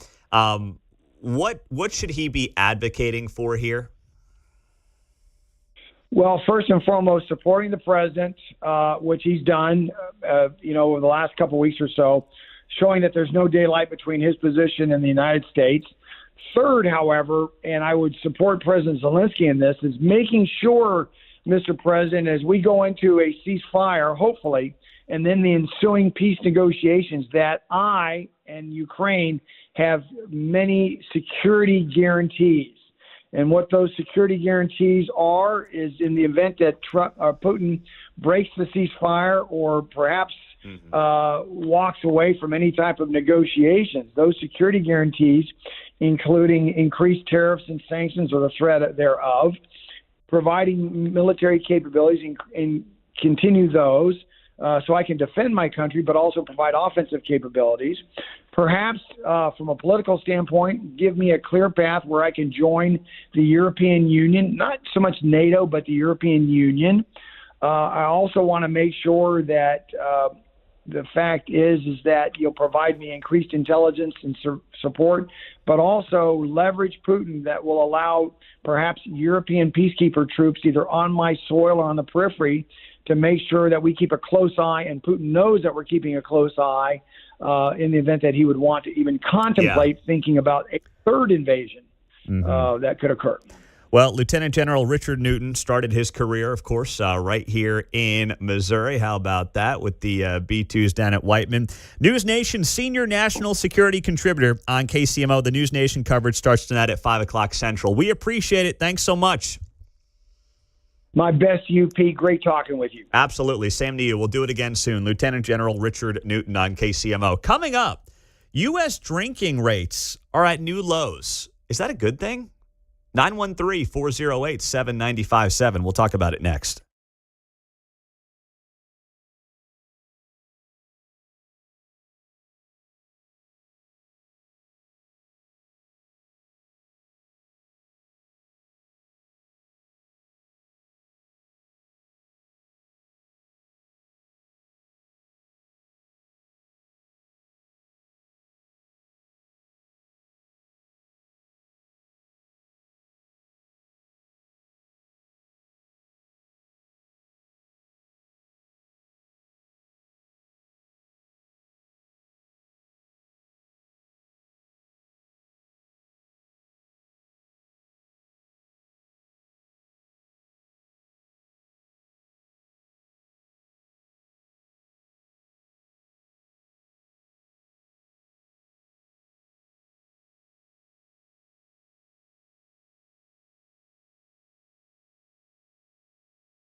Hey, it's Kevin Keatsman. Stick around. I'm coming up at 10 o'clock right after Pete Mundo on KCMO 95.7 FM. Are you drinking less? Did you stop drinking altogether? If that is you, well, guess what? You're not alone. New polling here from Gallup shows that U.S. drinking rates are at a new low. So much for Friday happy hours. That's out the window, apparently. The percentage of U.S. adults who say they consume alcohol has fallen to 54%, the lowest in Gallup's nearly 90-year trend in following this. Now, on the surface, you're saying that's a good thing, right? And yes, I mean, as someone who does recreationally enjoy alcohol, I haven't stopped, but I would say it's certainly not what it used to be. I think that's just natural as maybe you get older. Maybe it's not, but it seems like, at least for me, it is. I mean, with 3 little kids, there you go. I was just going to say children. I mean, it's like, what am I going to do? If I have a beer in the middle of the afternoon on a Saturday, I'm toast. They're going to be taking care of me. I'll just be tired. They'll be dragging me around the floor. The dull headache. It's like, it's just not worth it to me, you know? Yeah. And then by the time they go to bed, I'm so exhausted, I can't even fathom the idea of cracking open a beer. It's just like, that's too much work, you waste it. You drink half of it and you're out. I know. And then it's like, well, that's warm. I'll just dump it down the sink, you know? So, but we've seen a huge drop here. And I want to hear from you at 913-408-7957 on what you think is going on. Because on the surface, it's good. But there's a part of me that wonders if this is also being driven by the fact that more people than ever are in isolation. We don't go out. We don't hang out. Happy hours are down. Increased, though. Maybe. Well, at home, that was sort of the idea during our forced lockdowns. Yes, that's a good point. Possibly. Yes, that's an interesting point, John. I'm glad you brought that up. Yeah, that adds a little bit of a complication to it. Because it could go either way. Yeah. It could be people go home and they're lonely and they start drinking or, dealing with other vices. But then a part of me said to myself, well, if they're not going out, if they're not hanging out with other people, if they're not going to a happy hour here and there, then that's not good either. If they're not drinking because there's nothing social to do, that's problematic as well. Or it could be the fewer that are drinking more individually. I don't know if we've gotten that far in the survey yet. I've not seen those numbers. Yeah. But here's what's interesting. The biggest drops are from white adults. Obviously, adults, kids don't drink. But it's from whites. In 2023, 67% of whites said that they drank alcohol. It is now down to 56% 2 years later. For people of color in this Gallup poll, it's only down 2 points. Now, what about income levels? For those making less than 40 grand, they're down 14 percentage points. 2 years ago, 53% of those who made less than $40,000 a year said that they drank alcohol. Now it's 39%. Those that make $100,000 a year or more, 79% of them said that they drank alcohol 2 years ago. Now, those making 6 figures, they've dropped 13 points to 66%. Those in the middle income, they're about steady from where they were a couple of years ago. So my initial thought there is, well, poor people just have to squeeze something out of their budget because they've gotten fleeced the most by inflation. So suddenly that 30-pack of beer that's gone up 25%, they're like, you know what, I'll pass. And then those on the wealthiest end, well, the inflation doesn't really impact them, but that seems to be more of a health decision as much as anything else. And what about political breakdown? How about this? The biggest drop in drinking based on political affiliation is amongst Republicans over the last 2 years. 2 years ago, 65% of Republicans said that they drank alcohol. That is down 19 points. Now only 46% of Republicans say that they drink alcohol. Independents off 6 points the last couple of years, and Democrats down 3 points the last couple of years. I figured Democrat numbers might skyrocket because, Trump's now in the White House, so they're all just getting hammered every day because they can't stand the idea of this guy being in the White House with any kind of regularity. But their numbers are just kind of steady where they were 1 year ago. But it's Republicans, it's wealthy people, and it's whites who are largely driving the decline in alcohol consumption. Now, it's a good question I got here on the text line. Well, Pete, what about people who are smoking marijuana? Are they now just smoking marijuana? Nope. Gallup reports here, declines in alcohol consumption do not appear to be caused by people shifting to other mood-altering substances, in particular, recreational marijuana, which is now legal in about half of U.S. states. Although marijuana use is higher today than a decade ago, it has been fairly steady over the past 4 years, and thus does not appear to be a factor in people choosing not to drink alcohol. So it's not like they're moving to weed. That's not happening, John. I can't help but feel this is an economy thing. I'm hearing what you're saying, but I was in Herman last weekend. There's no shortage of people at any winery in Herman, Missouri. So I don't observe that. There's quite a few wineries in places like Urick. All kinds of places have a winery that you wouldn't think grapes grow there. So I don't know. Around here, it seems to be the opposite. Just anecdotally speaking? Well, yeah, I see all these wineries opening up. I know my wife goes. I know it's never like you're going, hey, where is anybody when you're there? They're usually crowded. Data is what it is. Yeah, I see what you're saying. Let's go to Claire and Waldo. Go ahead, Claire. Good morning, Pete. I kind of like that drinking is decreasing because my husband and I are bourbon hunters. We have a dedicated bourbon room in our home. We're retired, and we enjoy finding the hard-to-find unicorns, as they say, and we hope that this will make them easier and not have the distillery sending the good bourbon, to China like they have been doing, and they'll be more available to us. There you go. All right, Claire. Yeah. You're on it. I like that. There's something positive coming out of this for everybody. It's good for 100%. the connoisseur. Yeah. All right. Well done there, Claire. Thank you very much. Thank you. Here we go. Look at this, too. The highs of alcohol consumption based on the last 90 years came when? 1974 to 1981. Those were the years of the highest alcohol consumption in this nation's history, at least going back 90 years since they started keeping track of this. Freaking disco music. That made everybody go out there and drink. Man. So, I can't help but think that this is overall a positive thing for the culture. But it's interesting to see who's actually driving down these numbers. On the text line, Pete, I've heard that lower liquor sales at restaurants can be a sign of a slowing economy. I hope that's not the case. Well, I think it is when you're talking about the lower income. It's what I talked about earlier. Those making under $40,000 a year have seen a big dip in alcohol consumption, but it's also happening with those making over $100,000 a year. So it can't just be driven by economics.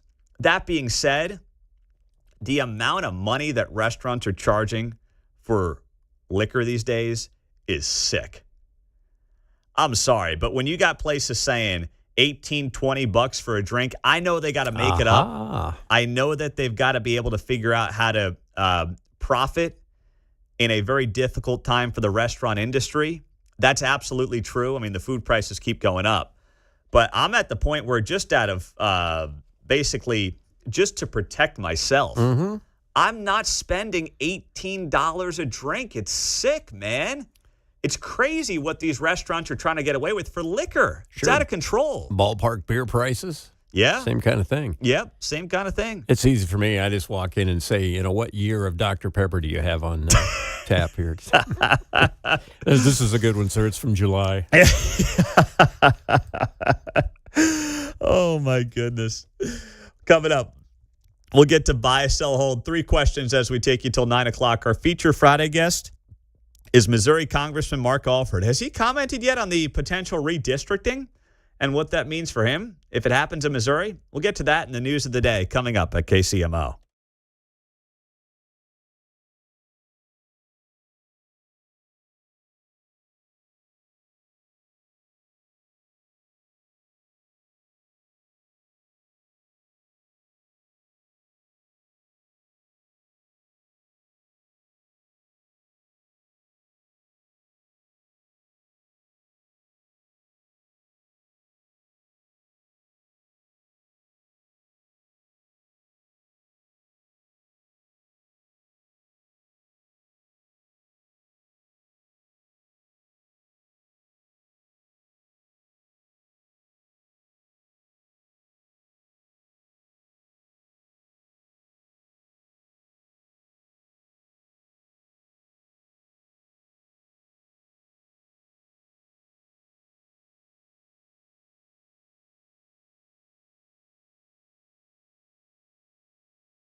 It's Mundo in the Morning. Now on FM at 95.7. Set a preset on your radio. KCMO Talk Radio. 8:49 on a Friday. Let's do it. It's time to buy, sell, Have it at end, 12 and a half, 15. and hold. All right, let him rip. 3 questions there, John Anthony. What's on the rundown, man? Buy, sell, or hold. Trump will get Putin to agree to a deal. I'm going to buy it. I don't think that Putin is going to step foot on U.S. soil. Already, Trump's got the upper hand there. And do this without having the intentions of coming to some kind of a conclusion on this war with Ukraine. If Putin wanted to keep the war going, there is no reason to meet with Trump today. He can keep blasting away on Ukraine. He can probably win the war through attrition, whether it takes 1, 5, or 10 years. And he has no reason to go out there and meet with Trump today. None whatsoever. Just right there, you say to yourself, okay, the fact that Putin has agreed to this meeting, the fact that he's coming onto our turf, a place that Russia used to own, by the way, until they were in such financial ruin, they sold it to the United States. And you know Trump's going to walk into that meeting and immediately be the alpha. So I'm encouraged. Now, it may not be as simple as they meet for 5 minutes, shake hands, and the war's over. You're going to have to get Zelensky involved, and that's what Trump said this morning. You may have heard that bottom of the hour news. He's like, I'm not here to negotiate for Zelensky. I just want to see if we can get an off-ramp for everybody on this war. He even said, he's like, I want to be focused on the United States. I really don't want to do this, but I'm trying to save some lives here. So Air Force One is on the way right now to Anchorage, Alaska. The meeting will happen at 2 o'clock. You'll be hearing about it right here on KCMO. There's a press conference tonight scheduled for 5:30, and Mark Levin should be carrying that one as well. So it will be a busy day, and it could also be a historic day, but I will buy Trump getting that done, John. Buy, sell, or hold. Mayor Q was playing to the CNN cameras when he blamed race for President Trump taking over the D.C. Police Department. You know, I asked him this yesterday, and he said no. That being said, I'm going to buy it. I think he was playing to the CNN cameras, and I just don't think he wanted to then admit on this show yesterday that he was playing it up for the CNN cameras when he said this. Please tell me you were just playing this one up for the cameras last night. The cities that he's calling out and the cities that he's focused on, as you mentioned, many of them black mayors. Do you think there's race driving this? You know, I think there is. I won't say that's like the totality of it, but I absolutely think it is. Was that playing it up for the CNN cameras last night, Mr. Mayor? Please tell me that's the case. You know, it was an interesting question from Kate Boltwan. I took a moment to think about it. I mean, look, I think it is. Right there, I'll continue with what he says, but right there, he didn't say I was playing it up for the cameras, but he also, and I didn't expect him to say that, but he also didn't say absolutely not. No, this is absolutely true. The President of the United States is invoking race in Washington, D.C. He says, it was an interesting question. I paused before my answer, and people aren't taking my conversation in full. Good politics for the president, and I think he picks on cities that are obviously distinct from many other American cities and towns. And so I don't divorce anything from it. I think it is not unintentional that these are largely big blue cities that he's attacked rather than Kansas City, St. Louis. All right. I'm not buying it. I'm not buying the fact that he was not playing it up for the cameras. I think that he was. I think that it's smart politics for him. He deflects. He gives all the credit to President Trump. Oh, President Trump's so good at politics. He's picking on blue cities. Yeah, sorry, he doesn't really have a reason to pick on Salina, Kansas, or Morgantown, West Virginia. All right? I mean, he's picking on these cities for a reason. They're poorly run. They have rampant crime. And in the case of D.C., he can control the city more so than anywhere else. But I just think that for the mayor, it was good politics for him to say what he said on CNN the other night. And it will get him back on CNN because he gave that audience what they wanted the other night. And he knows that deep down, John. What's next? Buy, sell, or hold. The man with the world's largest unit, as John Thomas says it were, since he's in the UK, Doesn't actually have it as good as some might assume. 3 for 3. I'm buying that. I'm buying it because if you didn't see the story, this guy, his name is Matt Barr. He's a UK man. He's got the world's largest willy. He hurt himself after slipping and breaking his arm in the shower because his Titanic tallywhacker got in the way. I'm not kidding you. I'm reading this right now from the New York Post. It says here that basically he all the time doesn't know where, or he knows where he is, but he kind of loses track on what's what when he's going in the shower and cleaning himself. And he ended up slipping and falling, and he broke his left arm in the shower the other day. So I've always believed that, guys always say, oh, man, if only. I don't know. I don't want to be this guy. I'm sorry. I have no interest in being this guy in the UK who's, apparently packing 14 and a half. Like, no thanks. Blood flow rushing from I don't even want to go there. You do. You opened your mic, Mark. You clearly want to go there. I mean, somebody had to go there, so I guess I took it. You popped your mic, so just say what you're going to say, man, and let it rip. Don't hold back. I would imagine when he's getting his inseam measured at the tailor and the guy says, left or right, sir? He says both.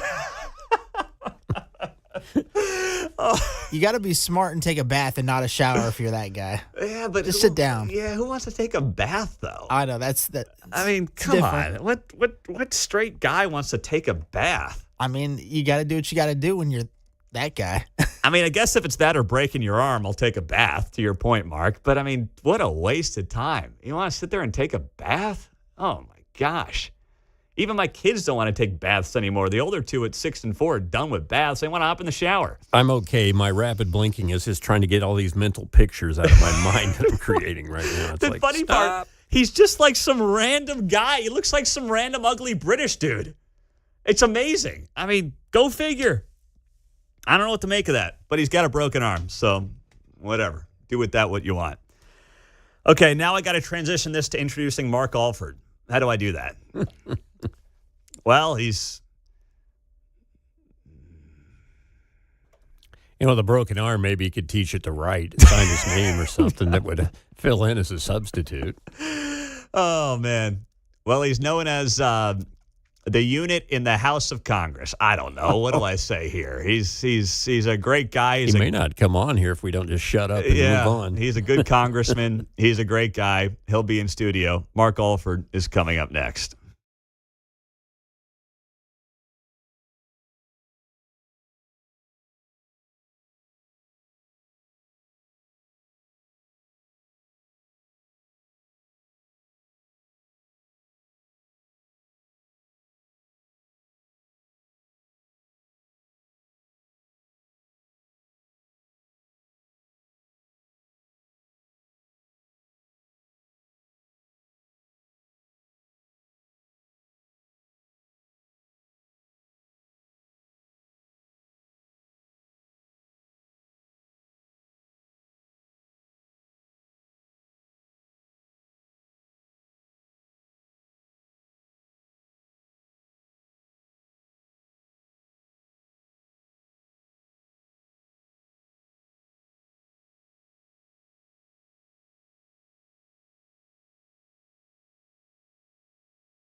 Every Friday morning, we love having an in-studio guest for a half hour on KCMO, and there is no shortage of things to get to with Missouri 5th District Congressman Mark Alford on KCMO. You also hear Mark Alford's America airing Saturday afternoons and Sunday morning here on 95.7 FM.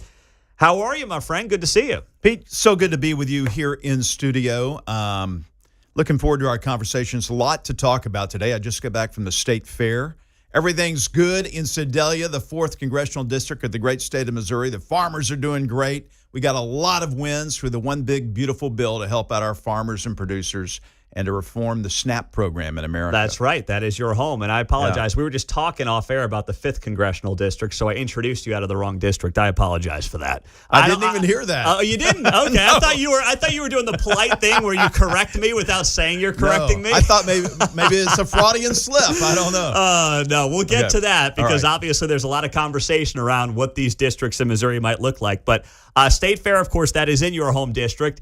How was it? Kehoe's been down there. I talked to Scott Fawn last week. Yeah. It's a who's who in Missouri down that way. I did a little interview with Scott the other day. Look, every politician in Missouri is at the State Fair on Legislative Day, and even more so in election years. This was an off year, but it's great. The governor's ham breakfast, some of the saltiest ham I've ever had in my life.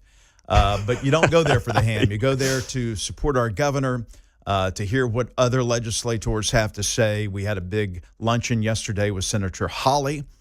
We take part in that. Senator Schmidt does a little event. It's just a good chance to get together and support our producers and the future farmers of America, which I think are a great beacon of hope for America. I heard Governor Kehoe yesterday. Of course, he's getting asked about everything, including the Chiefs and the Royals and what that future might be. And he just sounds exhausted by the whole topic. Do you ever read from him on what's going on that front? He is working so hard, and we text and talk. I saw him at the White House a couple of weeks ago advocating for a replacement for the A-10 program at Whiteman Air Force Base, and I'm still fighting for that as well. I think he's doing a great job.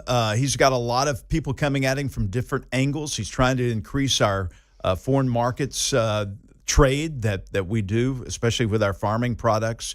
I think he's realizing now the tough job that Mike Parson had. It's a lot different being lieutenant governor. David Wassinger was there yesterday than it is being governor. But Governor Kehoe, and this is why I endorsed him, he is a person who can actually govern. He gets it done. He's talking with people, and he's bringing people together. I got to imagine that when you guys visited, the possibility of redistricting may have come up because this would have a big impact on you. And it sounds like coming up next month, when they get down there to Jeff City for veto session, they may redraw these maps, and that changes life for you potentially. So do you like this move? Well, look, first and foremost, I'm staying out of this. This is between the governor and the state legislature. You know, they tried to come up with a map in 2022. I've looked at that. Other than that, I really don't have any information to give your viewers on what this could look like. It would impact our district. I think if you start trying to divvy up the 5th Congressional District or change the scope of that, it might possibly increase our area to the north into Kansas City, but I don't know that for sure. I will tell you this, Pete, two things. Number one, I've known Reverend Cleaver for a long time. He was mayor when I first got here as a news anchor at Fox 4. We've been friends. I see him on the plane all the time. We have our delegation lunch all meets together at the Capitol once a month. We talk about issues, keep politics out of it, talk about our family. I know his wife, Diane. This is not a personal thing for me anyway. This was not my idea. This was the White House's idea, I think, to try to garner some more seats in Congress to make sure that in 2027, when we get a new Congress, the 120th, that Hakeem Jeffries is not the Speaker of the House. And that is so important. We've got to make sure because everything's going to be about impeachment if this happens. So I'm staying out of this. I know I like to say that I'm the most accessible congressman in Congress, and I try to be one of the hardest working. I've got a great staff here in the district and in D.C. We're all over our district, 24 counties. And no matter where the lines are drawn, I will promise people this. I will serve them like I've served the 772,047 individuals. I don't care if you're Republican, Democrat, independents, politically agnostic. Our team will fight for you. Our team will work for you to make sure that you get the dollars that the federal government is holding on. That's your money. We've returned $7.5 million so far.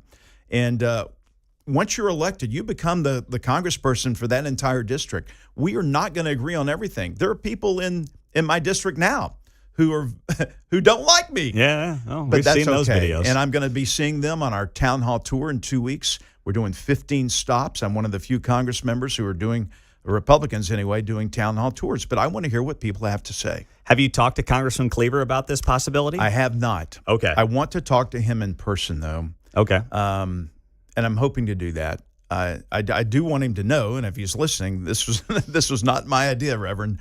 And I do want to have a conversation with him about it. Politics is it's a different kind of business. I've never been in politics before. I've been in television. I've seen some anchors come in and squeeze out other anchors. They're both dirty. Let's be honest. Politics and media, they're both dirty. It is. It's kind of a dirty business. Yeah. But my dedication is to our district, number one, to Missouri, number two, to America, and making sure that we keep Donald J. Trump going in the forward direction with what we can do in Congress to make sure that his agenda, the America First agenda, gets passed. Just look what's happened, Pete, in the first 8 months of his presidency. It is amazing what is happening right now. He's going over right now to talk to Putin in Alaska to try to get the killing to stop, number one, and then work from there, I think, in later meetings and negotiations as to what the future of the Ukraine-Russia border will look like. Before we get to a break here in a couple of minutes, you mentioned your town halls coming up. I know that Republicans have been, it seems like, advised to not do these after, I saw the guy up in Nebraska. Mike Flood, he went viral because he had a bunch of hecklers there. Are you not worried about it, or are you just saying we're going to have hecklers? You're going to have them. You saw what happened to me in March at the coffee shop in Belton. Yep. I think I did okay answering every question. The problem is the legacy media won't portray it that way, because they will just show the hecklers, and the hecklers are the people who are disgruntled, and they're not all hecklers and not all paid protesters. There are people with legitimate concerns, and I want to hear those. But the people who make the loudest noise and say the most ridiculous things get the coverage, and that's the way it's spun in the media. They don't typically cover it, although the KC Star and some other stations here in town, when I had mine, they were fair, and they said that I answered the questions, and I did a good job maintaining my composure. And I think my time on television has helped me in doing that. We just had one with KCUR last month, or maybe a little longer than that. I stayed there for an hour and a half and answered every question. I will do the same, but I also know that people want to vent, and that's okay. If you want to come there and scream and get on TV, C-SPAN has actually just contacted us and wants to cover ours in Bolivar that we're going to be having on this town tour. I said, yeah, come on. I want people to see what really goes on there. Yeah, no, that's great. Here's the thing, though. To your credit, you do a KCUR town hall. I would love to get some of the folks who represent this area on this show, and they don't do it. I just anecdotally feel, and I think that you see this too in media in general, Republicans are more willing to go onto perceived adversarial media outlets than Democrats are. I don't think that's even all that controversial of a statement. Is that your read on it? It is my read, and I went on KCR while advocating for the rescission package. Yes, defunding. Yes, to defund NPR. And we talked about that. Steve Kraski's a friend of mine. I've known him I used to do a show on PBS with Nick Haynes, their Roundtable show. I think you've been on that before.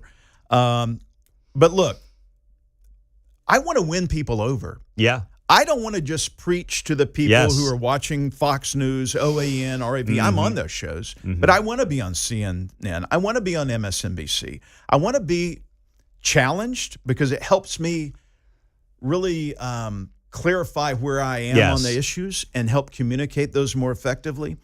But I also know that if we're going to win people over with argumentation and rational thought, we've got to be able to articulate those ideas, and you can't stay in an audience that's becoming more and more rarefied and sometimes hate-filled. And that's how, if it comes to redistricting, That's how I want to approach that.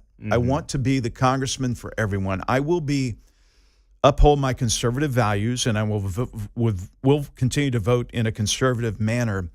But I'm also a listener, and want to bring a little healing, I think, to the political world in our nation. And we do need that. Mark Alford is here on KCMO as our feature Friday guest. It's 9:15. We'll take a quick break, come back, get to the latest and his thoughts on the Trump-Putin summit coming up today, and more next.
If it's happening in KCMO, it's on KCMO 95.7 FM. Here's Pete Mundo.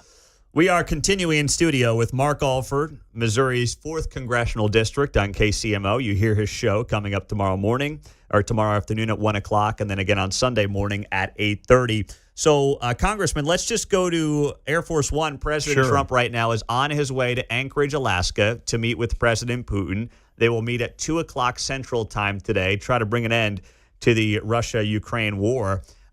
You're obviously well aware of what's going on. What ideally comes out of this meeting today? Well, I heard your previous guest, the general, and I'm spot on in agreement with him. And this is about ceasefire at this point. We've got to stop the killing. President Trump has been adamant from even before he got into office that that's what he wanted to do. Ideally, I think, he would like to help negotiate some settlement. Look at the peace.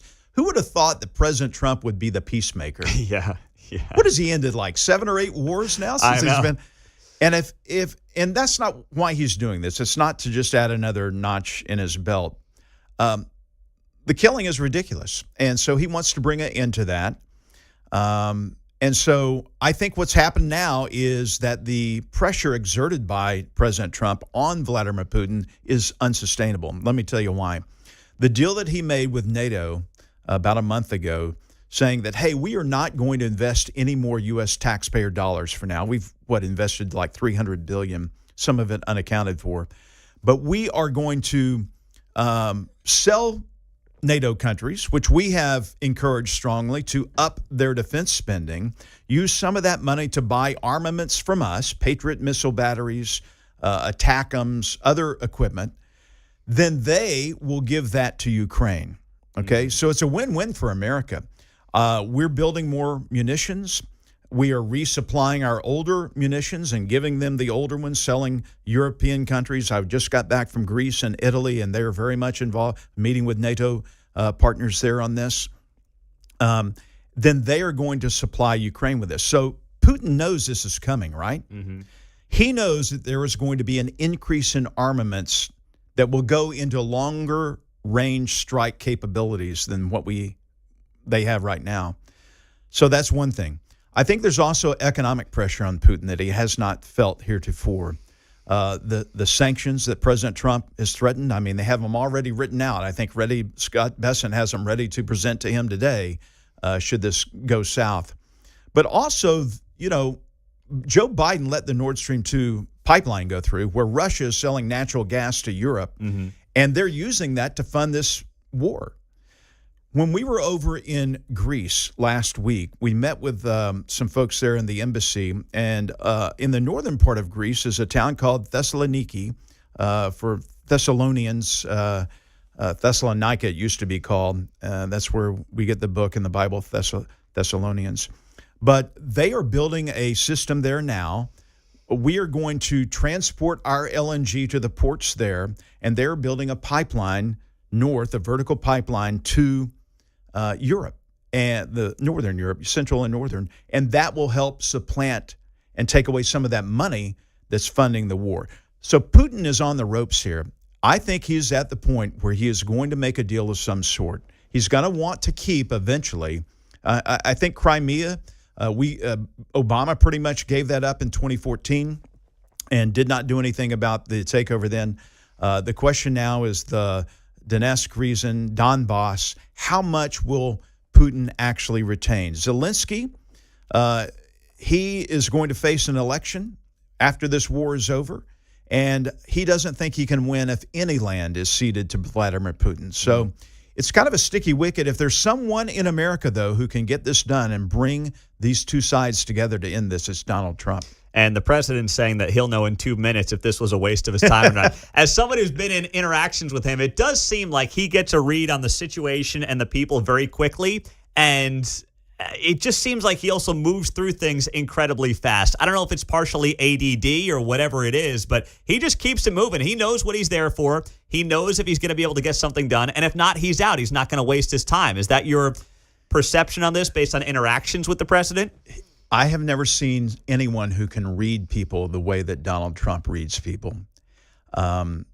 He's pragmatic, sometimes reactionary, but that is why he's been a success in his businesses. And I know people criticize him for his bankruptcies, but he used the law and bankruptcy law to build his businesses.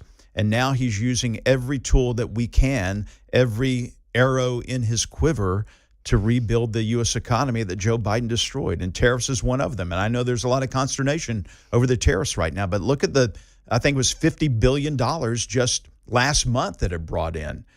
This is going to be able to ease, I think, in the president's mind, our reliance off the income tax. And I project, and I think President Trump has signaled that for some segments of our population, the income tax as we know it today will be non-existent.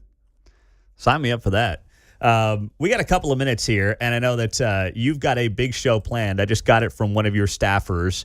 And Mark Alford's Capital Report airing tomorrow afternoon at 1, Sunday morning at 9:30 here on KCMO. You are going to go through something that has been very controversial within Republican circles. That is the Jeffrey Epstein files. In the next 90 seconds or so, what should we expect? Well, look, I go through 5 points of why I believe that the DOJ, our government should release the Epstein files. I think it is a matter of, I think the future of our country depends on being transparent. I would like them to be transparent on all files, MLK file, the JFK file. But there are so many questions around this, and the Democrats and progressives are using this as a bludgeoning tool against Republicans and against this administration. Let's clear the air. The president sees it as a distraction, and it has become a distraction. But I have, from the day one, when I signed off the air almost 4 years ago now at Fox 4, the very last words I said were, truth is the only thing that matters. That's what I had been about at Fox 4, trying to impart the truth to my viewers who I saw as clients. I think the president and the Department of Justice owes it to the American people to do the same, to have transparency in this matter. And I go through these 5 reasonings on my show tomorrow at 1 o'clock, Mark Alford's Capital Recap, of why I believe it and what steps should be taken. There you go. We'll be listening, Congressman, and we'll be following those town halls. I'm sure it could get a little rowdy. Yes, be praying for me and patience mostly. You know, I tend to get a little smart alecky in some of these, and I later apologized to people. I said, but it's kind of a defense mechanism on my part. I'll try not to be defensive and just listen and respond. Yeah, I'm with you there. I like it. We'll be praying. Mark Alford on KCMO. Thank you, Congressman. Thank you, Pete. There you go. We got the news coming up in 90 seconds. Our caller of the day, and Keatsman wraps up the show.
Hey, it's Kevin Keatsman. Stick around. I'm coming up at 10 o'clock right after Pete Mundo on KCMO 95.7 FM.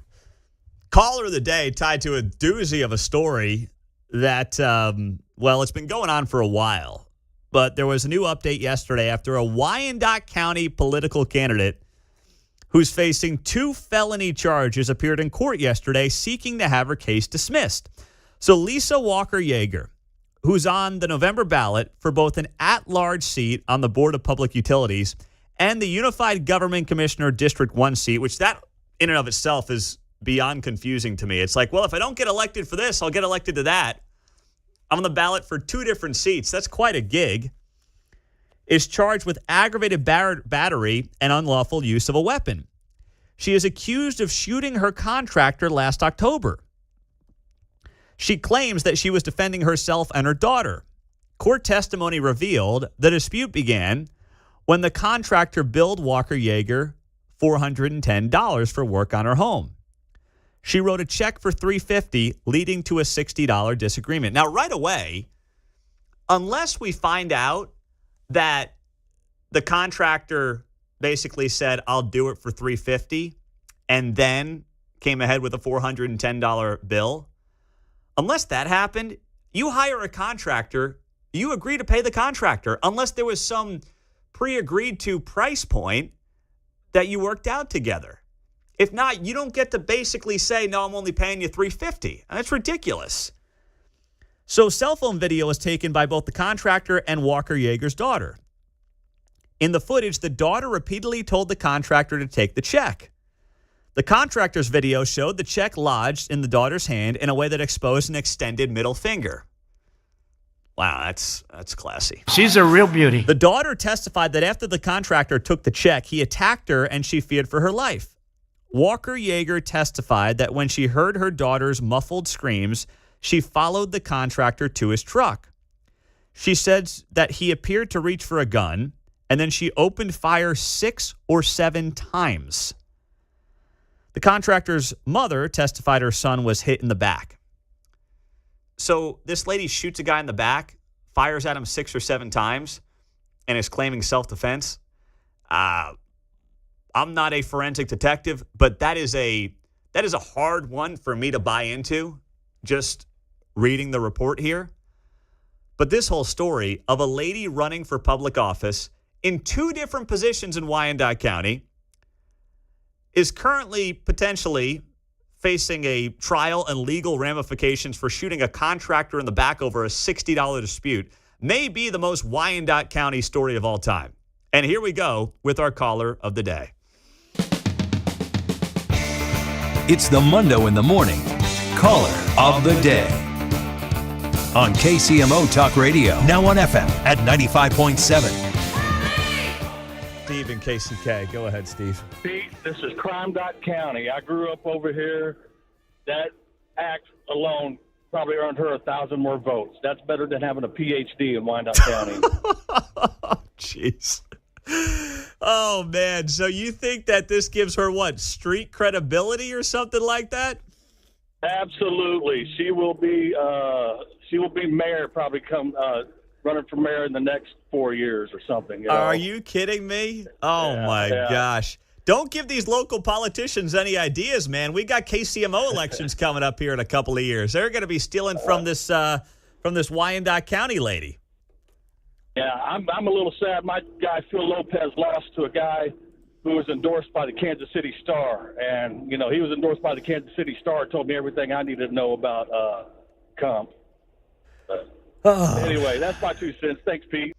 There you go. Stephen KCK, our caller of the day. On the text line, Pete, all of our opponents are dropping out because they got the bullseye on them. Gee, oh, man. That's tough crowd. Tough crowd. Also here on the text line, her campaign slogan, vote for me or I'll shoot you. Okay. All right. That could work as well, I suppose, for the right crowd. Pete, there's nothing wrong with carrying a gun in the state of Kansas, but what she did was unlawful. You can't shoot someone in the back because you think they're getting a gun. I'm sorry, but it sounds like she's going down. Let's see. But here's the thing about this Walker Yeager person. She doesn't have a pristine record Court records show that Walker Yeager has been sued 6 times over money disputes, resulting in 5 judgments against her. The largest judgment was more than $17,000. So this lady has a history of basically money disputes, not paying people what they're owed. That's the definition of a scumbag. And it's also a perfect example of somebody who would try to suck off the government teat, squeeze the taxpayer, and is on the ballot for 2 positions. She's like, well, if this one doesn't work, maybe I can screw the taxpayer and, get a taxpayer gig in this way. It's like, how does that even happen in Wyandotte County? I've got to ask somebody how you could possibly end up on a general election ballot for 2 spots. This is why and I admit, I didn't do a deep dive onto these Wyandotte County commissioner races. It's like, I just can't. But man, we need to have such a better cast of characters running for office in these races. Jackson County is right now top of the heap. We know, unfortunately, how bad it is with that county commission. But Wyandotte County, suddenly these people are like, hold my beer. I'll show you what real incompetency looks like and what real garbage candidates look like. Got a lady who's on the ballot 2 times, and now she's facing charges for shooting a guy in the back over a $60 dispute. Whew, man, that is just as bad as it gets. And, Johnson County doesn't have that problem right now. I mean, they're no good in terms of the county commission, but at least you don't have low-life characters like this running for office on the ballot. Man, that is brutal. Whew, 9:42. We're monitoring, of course, President Trump. He is on his way to Anchorage, Alaska. 2 o'clock is when that meeting happens with Putin. So that'll be during the Guy Benson show. They'll, of course, cover that. And then there's a press conference I'm seeing scheduled for 5:30 Central. So I've got confirmation that Mark Levin is going to be covering that here on KCMO Talk Radio. We'll take a break and get to our man Kevin Keatsman wrapping up the hour here on 95.7 FM.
You're listening to Mundo in the Morning on KCMO Talk Radio 95.7 FM.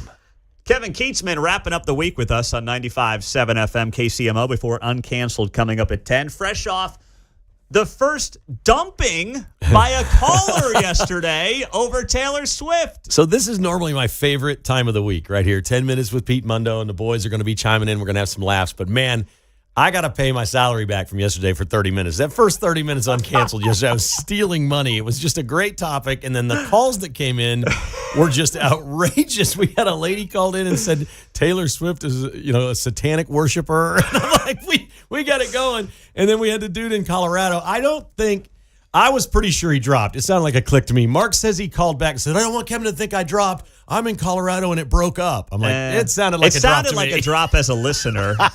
Mark, you said the guy said his phone cut out? Yeah, he's Jeff and Shawnee usually, but he's vacationing in Colorado, so I believe him. Oh, you believe him? I believe him. I don't know. I thought he was pretty ticked. He was fed up with Kevin. I think he hung up the phone. It did sound like a click. It did. It sounded like a hang up to me. Either phone. way, I appreciate and respect the fact that he called back and said, hey, no trouble. Because I don't want any trouble with people either, but if you want to debate something, I'll debate it with you. And I wasn't very popular yesterday. You think you got hit. I don't look at my stuff, but I know that with our listeners, you were more popular than I was. Well, I'm just looking at the text line that was blowing up, that was sick that I was giving her too much credit for how she did on the show. And you were getting hit, I don't know, for different reasons, I guess, by some people. Just being a hater? Yeah, but I don't know. But it wasn't even like you weren't hating. You're like, I want to like her. Yeah, I just wanted to show up at the Kennedy Honors on December 7th and perform for George Strait, and I'll forgive her for everything. What's the odds on that? Just stay out of politics. I think her best move is just to stay out of it going forward. Mm-hmm. She must know that America is not what she thought it was when she was younger. I think she was young and naive and had people in her ear, and she was swept up by music industry people and whatnot. And it was all abortion, all LGBTQ, all George Floyd. She got swept up in that stuff. She went after politicians. She hammered Trump. I think she's probably sorry. And I think she may stay out of it going forward. I could be wrong. She obviously didn't in 23 and leading into 24. She was very involved in registering voters. I think probably going down the road, she's probably realizing, you know what? There's no reason to have this fight. My life's too good. And let's be honest. She keeps losing. Right. She lost in Tennessee. Yes. She lost with Kamala a few months ago. Yes. Yes, she gets a lot of people registered to vote, but in the end, these people don't really move the needle. I think that's right, and I think she should stay out. Yeah. Unless she wants to pivot and do a podcast and do politics and say, this is who I am. I respect that, too. Yeah. I can respect Springsteen a little bit for coming out and, the things that he does and whatnot. I just can't respect it when he does it on foreign soil. Yeah. Like, I didn't hammer the guy for, campaigning for Barack Obama or whatever. He's got every right to do that. Mm-hmm. All these celebrities do. I'm not going to get mad because Jason Aldean loves Donald Trump or people like that. Do what you want to do with your career. I have no problem. When you go to a foreign land and start doing it, that really irked me. Yeah, and Springsteen knew he couldn't get away with that here, so he's like, I'll do it overseas. Yeah. And I'm a huge fan, but boy, I am that too. pisses me off. I am too, and I still listen to his music. Yeah, it is. I do. What do you got going on this weekend, my man? I'm not sure. I haven't been told yet. I think there might be some golf on Sunday. Me and a buddy booked a tee time on Sunday, but I think our wives are playing with us. I don't know. He booked it. I'm definitely playing golf Sunday, but the rest I'm on a need-to-know basis. All right. Now, tonight, we got the Chiefs in Seattle. Will you stay up for the whole game, 9 o'clock kickoff? Yes. Yeah? Yeah. Ending at midnight? See, I think we need more late-night football. Really? Yeah, and I think the Big 12's in a sweet spot for guys like me. Yeah. I go all day. They used to have some 10 a.m. starts. Remember the Big Ten or East Coast used to have a 10 a.m. kickoff? Did they? I don't know if they still do that or not. Yeah. I'd go 10 a.m. to 1 in the morning, no problem.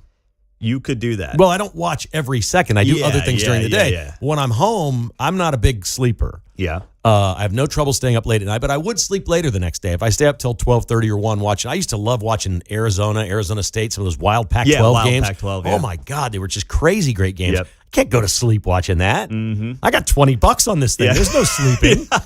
Pac-12 After Dark is turning into Big 12 After Dark. Big 12 After Dark. Truly is. I mean, I do feel bad, though. BYU's getting stuck with all these late games, but they knew that was coming because that is still, to your point, it's a desirable TV window because you're going to be the only game on in town, so to speak. It is, and they recruit the Pacific Islands, too, so it's actually good for them. Those are daytime games in Hawaii and in the Samoan Islands and places like that. So they know their recruiting area. It's west, and it's in the Pacific Islands, so it works for them. And that's really what the Big 12 has over any other conference. They can do 11 a.m. Central to midnight or 1 a.m. Central time. Did you guys see this Arizona State coach yesterday?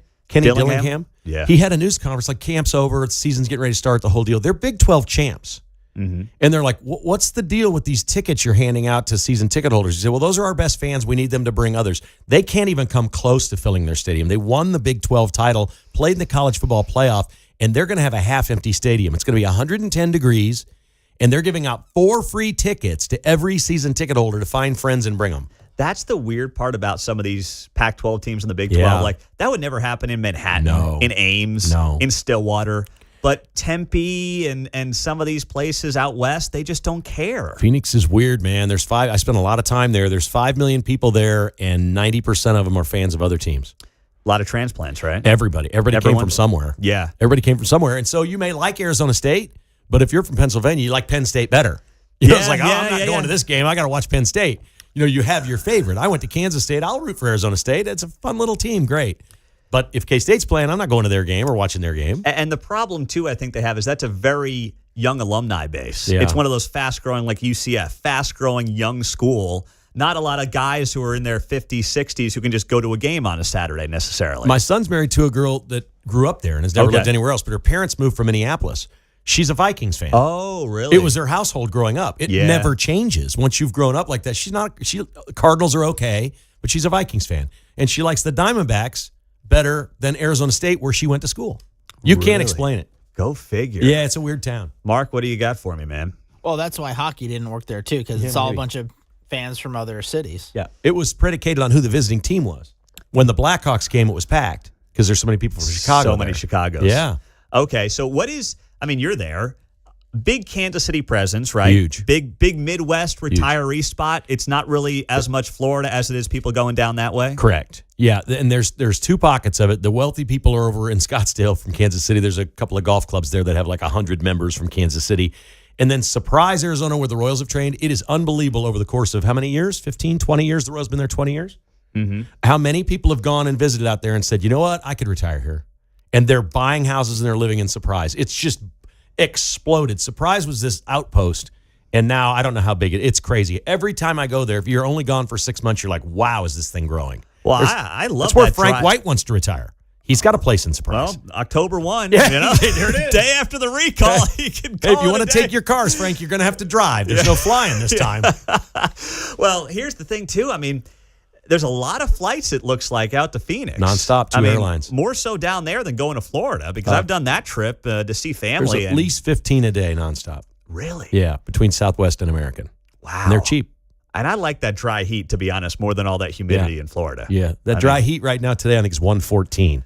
That's not dry enough. There's no dry enough on that when one. you get to that level, it's Yeah. like, man. Right. Oh, my goodness. So we've got a weekend here. Chiefs tonight. Anything that we should be expecting that you're watching I tonight? mean, the Rashee Rice thing was really big yesterday. It looks like what they're going to have is Rashee Rice for these huge games early in the season, a mid-season suspension, rest up, and then come back for the close of the regular season and the playoffs. I mean, is Clark Hunt already the commissioner? Is Mark Donovan already the commissioner? That's so Who true. works these things out for the Chiefs? It's no wonder the rest of the country thinks it's rigged. Well, that's what I mean. Like, it does give, of course, credibility to this. Like, the Chiefs are, they're rigging it for the Chiefs. Somebody else, Mark, got arrested or arraigned the same day, right? I didn't see who the player was for another team. Did you see that? Yeah, Who was Jordan it? Addison. Jordan Addison. Same the day. Vikings. Oh, he's already suspended. It's done. It's over. It's already done. 3 games. Yeah. Not the Chiefs. We're going to let them have a little sweet spot where the bye week is and let Rashee get a little rest.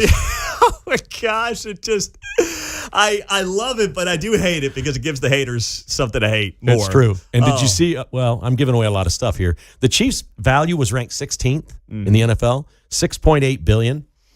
And everybody's asking, well, how could the Chiefs be 16th? It's the stadium. It's point blank the stadium. There is not enough revenue in that stadium. They need a new stadium. If they build a new stadium, they will be worth $2 billion more instantly. And I'll bet you next year this time, if they decide on a new stadium, I'll bet you they're in the top 8. I'll bet you they move up at least 8 spots. So here's the thing, though. That's like the value of your house. It Correct. doesn't mean anything unless you're selling it. But it does to Clark Hunt and the family. It just does. Ego. Does the value of your house matter? Not really. Really? I don't think about it. You don't think about the equity in your home. I don't use it. It's an investment. I don't take out a line Do you against think you're it. going to live your entire life in that house? I don't know. I hope. I'll I bet don't you- really think about it. No, you're not. There's no house forever. You're probably right. You're going to move into something else. You'll eventually Yes. need something bigger, different, or whatever, or maybe somewhere else, whatever. That equity matters, man. The Clark value Hunt, of that house matters. The family's worth $25 billion. What's another Doesn't matter. It's money's money to everybody. I disagree. Dude, I've hung around these athletes and these billionaires for a long enough time. It's all the same to them. For his son to take over eventually, right? Exactly right. I got to get to $28 billion out of 26. You don't think the owners are competitive? My team's worth more than yours? I think they care about Super Bowl trophies. That for sure. Not and what that can actually be more important, but money's money. If he can increase his value by $2 billion and make another $50 to $100 million a year with real estate around it, you don't think Clark Hunt wants to do that? Guess we'll find out. Yeah. Right? He's so much better than his dad. And by the way, his dad moved too. His dad moved from Dallas to Kansas City. So don't think Clark won't go across the state line. It's all BS. You think he's going to Kansas? I do. I can't. Nobody renovates stadiums in that league. Nobody. It's over. The renovation era is over. The Cleveland Browns have been where they are for 19 years. They have a new stadium coming. The Broncos, it seems like they just opened it. They're going to build a $5.6 billion new one. The Raiders make so much more money than the Chiefs. Do you know how much more valuable the Raiders are than the Chiefs? I don't know. Oh, the stadium in Las Vegas and the money that it generates? Oh, it's insane. All right. I'm saying they're staying. You don't have to share that revenue. Yeah. All the sweet revenue, all the perks, all the real estate, you get to keep it. Kevin Keatsman, uncanceled, coming up in moments. Have a great weekend, man.